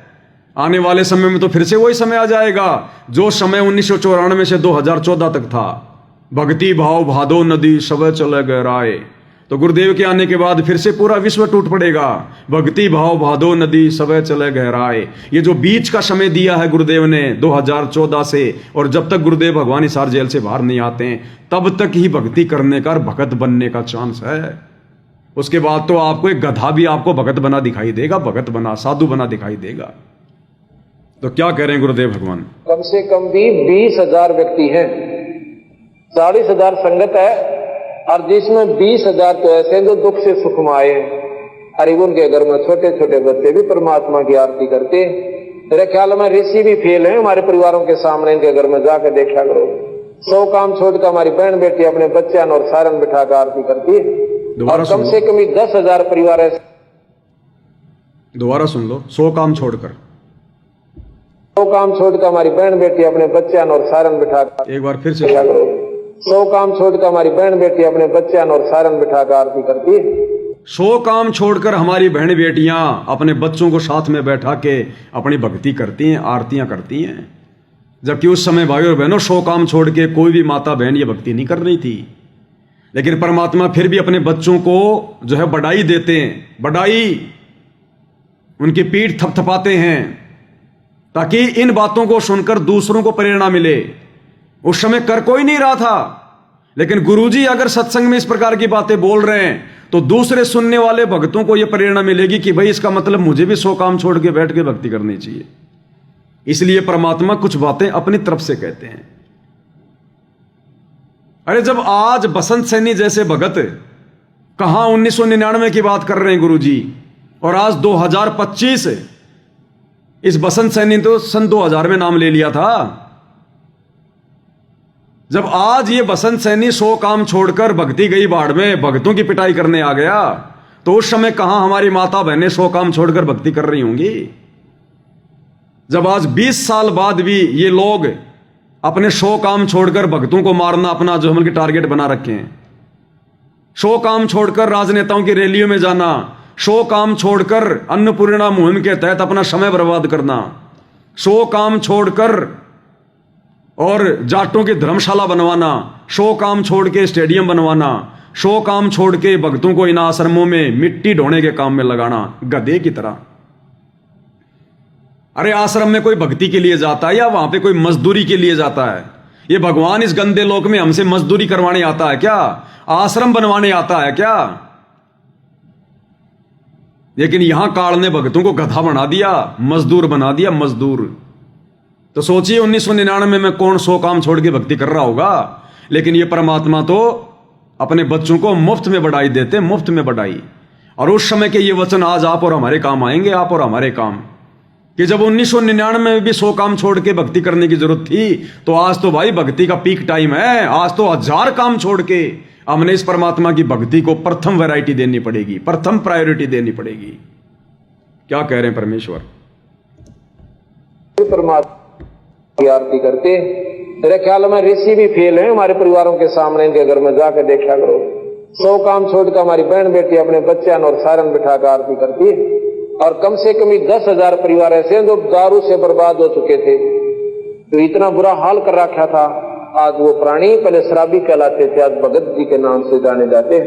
ये उस कबीर साहब की परम शक्ति है। तो क्लियर कर दिया है भाई और बहनों गुरुदेव भगवान ने। अब इस स्टेज पर आकर इस भक्ति मार्ग में गफलत नाम की कोई भी चीज हमारे दिलो दिमाग में नहीं होनी चाहिए।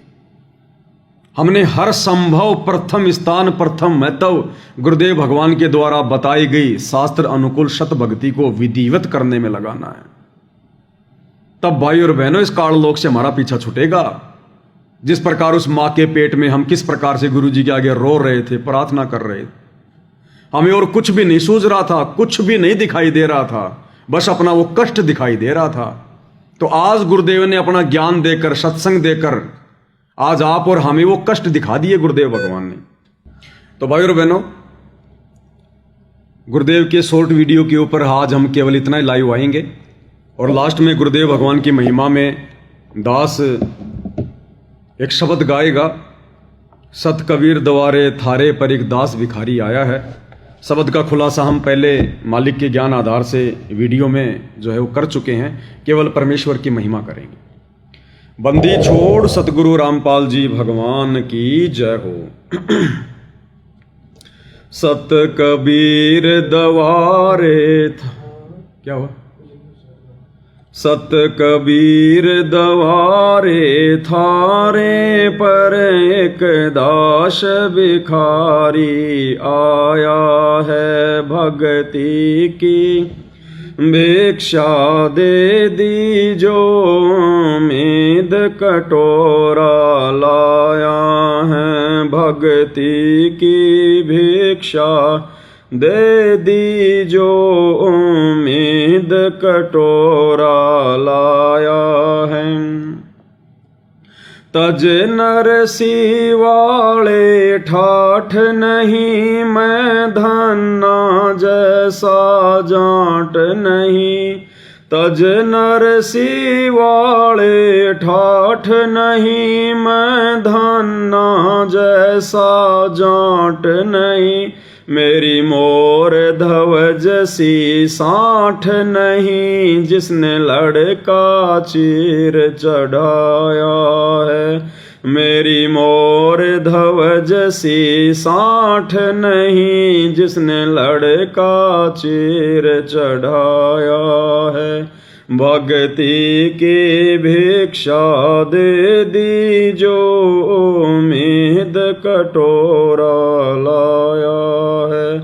शत कबीर दवारे थारे पर एक दास भिखारी आया है।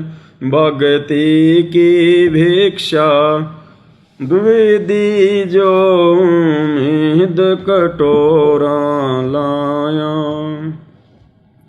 शेख फरीद जैसा तप नहीं, मेरा वाल्मीक जैसा जप नहीं। शेख फरीद जैसा तप नहीं, मेरा वाल्मीक जैसा जप नहीं। मंसूर सियानल हक नहीं, जिसने टुकड़े शरीर कराया है। मंसूर सियानल हक नहीं, जिसने टुकड़े शरीर कराया। भक्ति की भिक्षा दे दी जो उम्मीद कटोरा लाया है। सत कबीर दवारे थारे पर एक दास भिखारी आया है। भक्ति की भिक्षा दे दी जो उम्मीद कटोरा। धोरो जैसी आस नहीं, प्रहलाद जैसा विश्वास नहीं। धोरो जैसी आश नहीं, मेरा प्रहलाद जैसा विश्वास नहीं। मेरा मीरा जैसा रास नहीं, जिसने रो और नाच रिझाया है। मेरा मीरा जैसा रास नहीं, जिसने रो और नाच रिझाया है। भक्ति की भिक्षा दे दी जो उम्मीद कटोरा लाया है। सत कबीर दवारे थारे पर एक दास भिखारी आया है। भक्ति की भिक्षा दे दी जो उम्मीद कटोरा।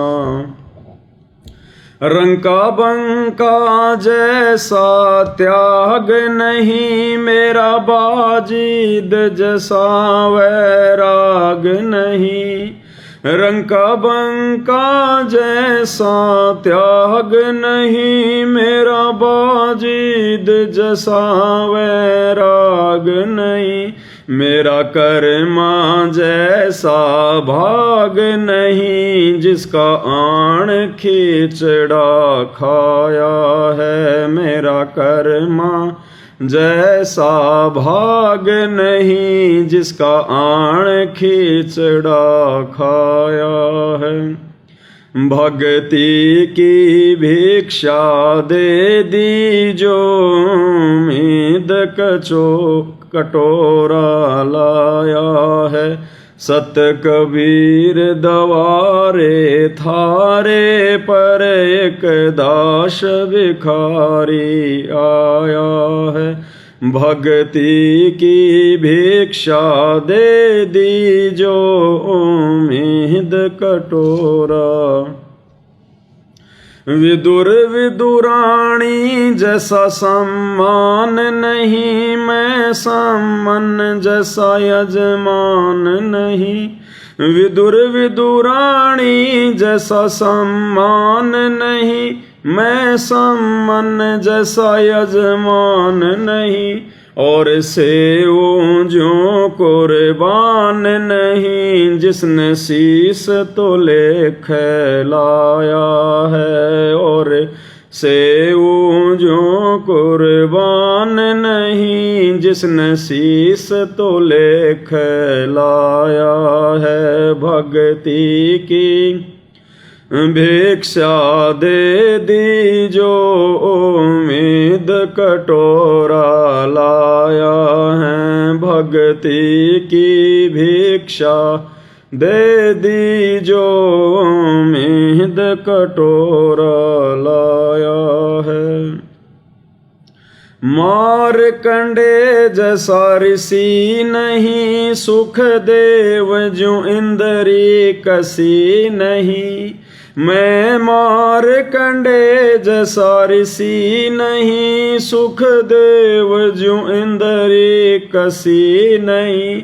ये माया भी मन में बसी नहीं, जब से ज्ञान तेरा समाया है। ये माया भी मन में बसी नहीं, जब से ज्ञान तेरा समाया है।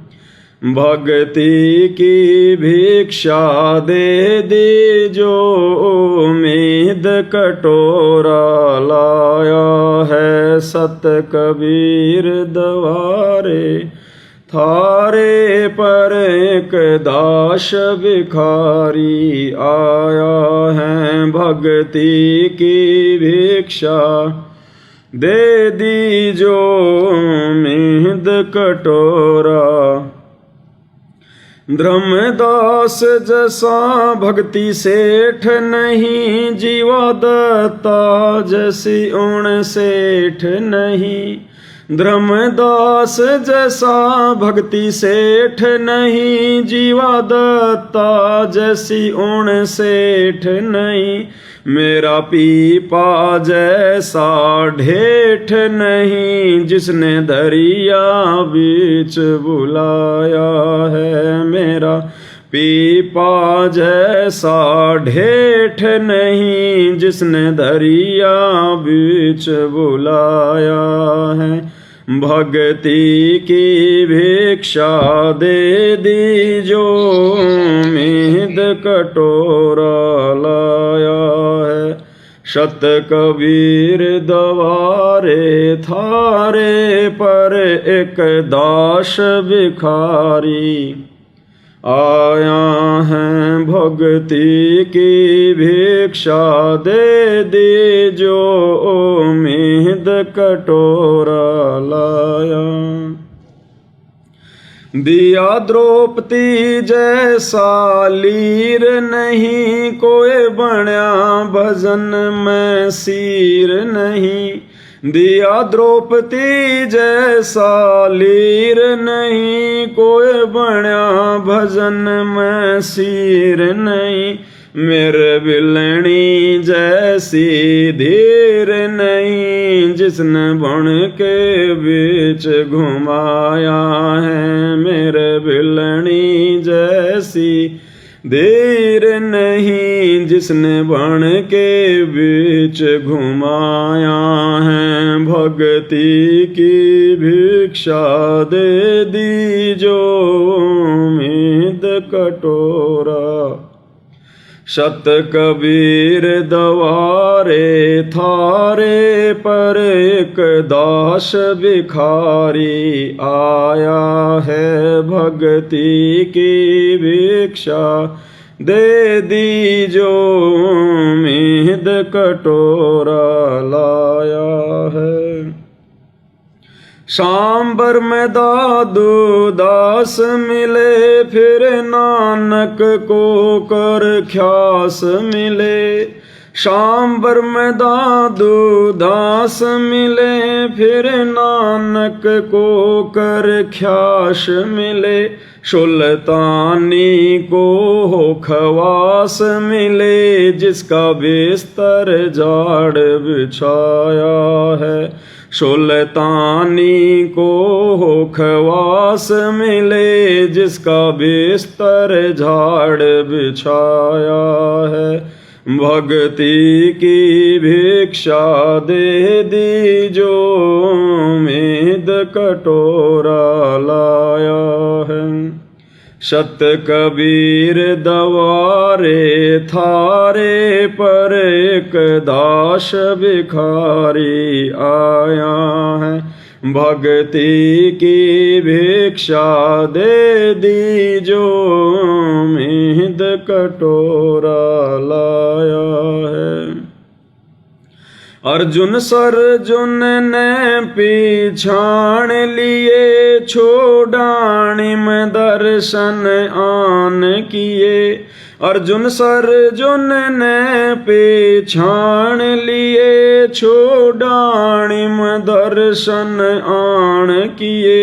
ये रानी ननद उन जान लिए बलराम पिता जनाया है। ये रानी ननद उन जान लिए बलराम पिता जनाया है। भक्ति की भिक्षा दे दीजो मीद कटोरा लाया है। सत कबीर दवारे थारे पर एक दास भिखारी आया है। संतोष दास को पार किया बनखंडी का उद्धार किया। संतोष दास को पार किया बनखंडी का उद्धार किया। एक भूमण भगत से प्यार किया जो शरणा थारी आया है। एक भूमण भगत से प्यार किया जो शरणा थारी आया है। भक्ति की भिक्षा दे दीजो मीद कटोरा लाया है। सत कबीर दवारे थारे पर एक दास भिखारी आया है। भक्ति की भिक्षा दे दीजो मीद कटोरा लाया है। छोड़ाणी में निर्वाण होया फिर सारणपुर परवान होया। छोड़ाणी में निर्वाण होया फिर सारणपुर परवान होया। घिसा संत खे खड़े आण होया जहाँ जीता दास चिताया है। घिसा शांत खे खड़े आण हुआ जहाँ जीता दास चिताया है। भक्ति की भिक्षा दे दीजो मीद कटोरा लाया है। सत कबीर दवारे थारे पर एक दास भिखारी आया है। भक्ति की भिक्षा दे दीजो मीद कटोरा लाया है। गणिका जैसे पाप किए और अजामेल से आघात किए। गणिका जैसे पाप किए और अजामेल से आघात किए। साथ किस विद ये नाथ लिए समदृष्टि फर्ज निभाया है। साथ किस विद ये नाथ लिए समदर्शी फर्ज निभाया है। भक्ति की भिक्षा दे दीजो मीद कटोरा लाया है। सत कबीर दवारे थारे पर एक दास भिखारी आया है भक्ति की भिक्षा। दे दीजो मीद कटोरा लाया है। मात पिता और बंधु आए माया जोड़न खूब सिखाए। मात पिता और बंधु आए माया जोड़न खूब सिखाए।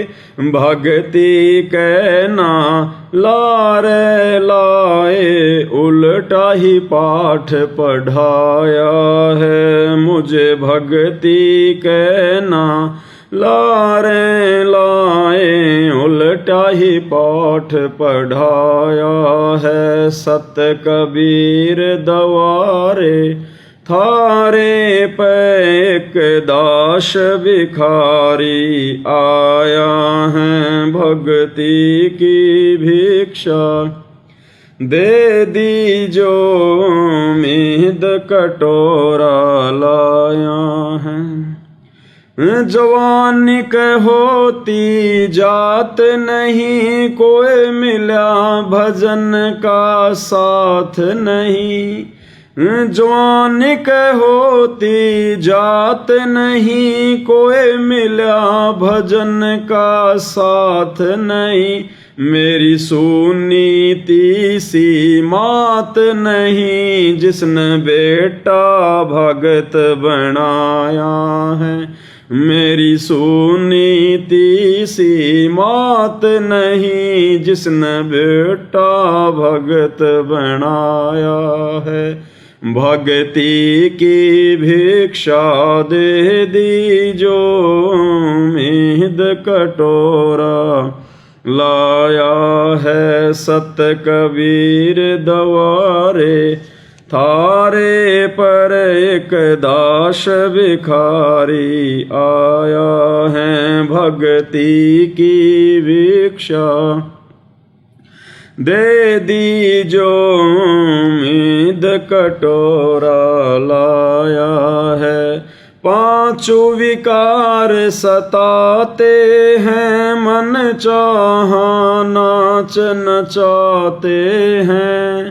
पांचों विकार सताते हैं मन चाहा नाच नचाते हैं। हे सायब ना बच पाते हैं माया ने जाल बिछाया है। हे सायब ना बच पाते हैं माया ने जाल बिछाया है। भक्ति की भिक्षा दे दीजो मीद कटोरा लाया है। सत कबीर दवारे थारे पर एक दास भिखारी आया है भक्ति की भिक्षा। दे दीजो मीद कटोरा।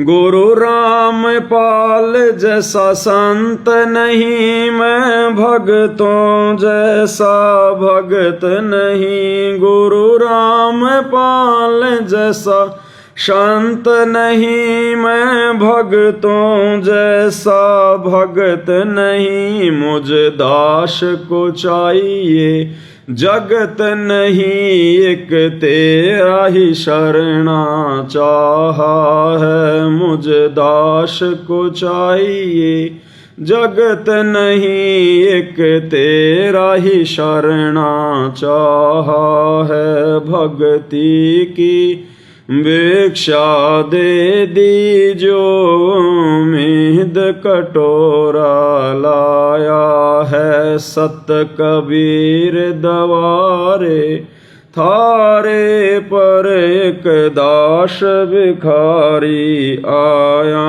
है भक्ति की भिक्षा। दे दीजो मीद कटोरा लाया है।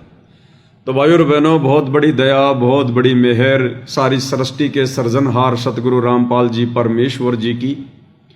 और भाइयों और बहनों, एक बहुत ही अच्छी बात, क्योंकि सात संगतियां परमात्मा ने इसीलिए कलयुग की बिचली पीढ़ी में शुरू करवाई हैं कि साध संगति से भेद जो पाया और सतगुरु रामपाल जी परमेश्वर जी ने सफल बनाया। यानी गुरुदेव भगवान के आशीर्वाद से सात संगतियां सफलता की ओर आगे बढ़ रही हैं। और सात संगति क्यों रखवाई परमात्मा ने? भक्ति मार्ग के गूढ़ रहस्यों की जानकारी के लिए। ना जाने परमात्मा किस भगत भाई बहन में प्रेरणा करके कौन सी बातें बुलवा दें, और ना जाने वो चोट किस भगत के लग जाए, उसका जीवन सफल हो जाए। इसीलिए परमेश्वर सात संगतियां रखवाते हैं। तो आज एक छोटी सी सात संगति थी। हम कुछ एक भगत भाई बहन वहां बैठे हुए थे, और उत्तर प्रदेश के बनारस से हमारी जो सुनीता बहन है वो भी आई हुई थी। तो बहन के मुख से परमात्मा ने एक शब्द निकलवाया कि भाई, जब हमें पता चल गया कि हमारे गुरुदेव भगवान कोई आम प्राणी नहीं है, आम संत नहीं है, ना कोई ये दुनिया भर के काल के द्वारा भेजे गए साधु संतों की तरह कोई सामान्य संत हैं। अरे गुरु तो बहुत हैं भाई, गांव गांव में गुरु बैठे, नगर नगर में गुरु बैठे, हर पंथ में गुरु हैं। और हम भी अपने गुरु जी को गुरु जी, तो फिर हम इनको गुरु जी कहेंगे तो गुरु ही मानते रहेंगे। इसलिए अब हमने अपने गुरुदेव भगवान को परमपिता परमेश्वर कहकर पुकारना है, परमात्मा जी कहकर पुकारना है, भगवान कहकर पुकारना है, परमेश्वर कहकर पुकारना है। जैसे हम बातें करते हैं ना कि भाई गुरु जी ने एक सत्संग में ऐसी बात कही है, तो अब हमने क्या बोलना चाहिए कि परमात्मा ने एक सत्संग में ऐसी बात कही है, परमेश्वर ने एक सत्संग में ऐसी बात कही है। अगर हम गुरु करते रहेंगे, गुरु जी करते रहेंगे, तो गुरु जी वाले भाव रहेंगे हमारे अंदर। इसलिए अब हम सत्सेवक भाई बहनों ने, और ये दास भी आज के बाद कोशिश करेगा भाई और बहनों, उस बहन की बातें बिल्कुल ज्ञान आधार से हैं, सत्य हैं, सभी भगत भाई बहनों ने अमल करनी चाहिए। और अब हम अपने परमपिता परमेश्वर को गुरु जी ना कहकर, क्योंकि गुरु जी की तो वे केवल एक भूमिका करते हैं, क्योंकि गुरु के बिना ज्ञान नहीं हो सकता। तो गुरु की तो केवल वो भूमिका कर रहे हैं। असल में क्या है? असल में परमेश्वर हैं। परमेश्वर, जगत गुरु, परमात्मा, पूर्ण ब्रह्म, परम अक्षर ब्रह्म, सत्य पुरुष, अकाल मूर्त शब्द स्वरूपी राम, ये हैं उस परमेश्वर के रियल नाम। तो हम सभी भगत भाई बहन कोशिश करेंगे आज के बाद, जब भी हम अपने मुख से अपने गुरुदेव भगवान को लेकर कोई बात कहें, कोई शब्द कहें, तो हम उन्हें परमेश्वर का दर्जा दें। हालांकि वे तो पहले से ही दर्जा प्राप्त हैं, लेकिन आप और हमने रिहर्सल करनी पड़ेगी भाई और बहनों, इस परमेश्वर को अपने हृदय में बैठाने के लिए। और एक सत्संग में गुरुदेव भगवान ने हमें कह भी रखा है कि जब भी आप कोई बातें करते हो इस दास के विषय में, यानी गुरुदेव अपने लिए कह रहे हैं कि जब भी आप इस दास के विषय में कोई बातें करते हो, तो आपने ये नहीं सोचना कि मैं गुरुजी के बारे में बोल रहा हूं, गुरुजी के बारे में सोच रहा हूं। नहीं, मैं परमात्मा के बारे में सोच रहा हूं, मैं परमात्मा के बारे में बोल रहा हूं। तो आज के बाद हम कोशिश करेंगे गुरु और गुरुजी शब्द को बहुत ही कम यूज करेंगे। अगर अनजाने में जुबान पे आ गया तो अलग बात है, अन्यथा हम परमेश्वर या परमात्मा इन दोनों शब्दों का ज्यादातर प्रयोग करेंगे, क्योंकि साध संगति से भाई और बहनों हमें सीखने को मिलता है। तो आज के लाइव वीडियो में केवल इतना ही। गुरुदेव भगवान के आशीर्वाद से फिर आगे परमात्मा समय देंगे तो जरूर उनकी सेवा में हाजिर होंगे। तब तक गुरुदेव भगवान हम सभी को आशीर्वाद दें, आज्ञा दें, सद्बुद्धि दें, परमेश्वर हम सबका मार्गदर्शन करें। बंदी छोड़ सतगुरु रामपाल जी परमेश्वर जी की जय हो।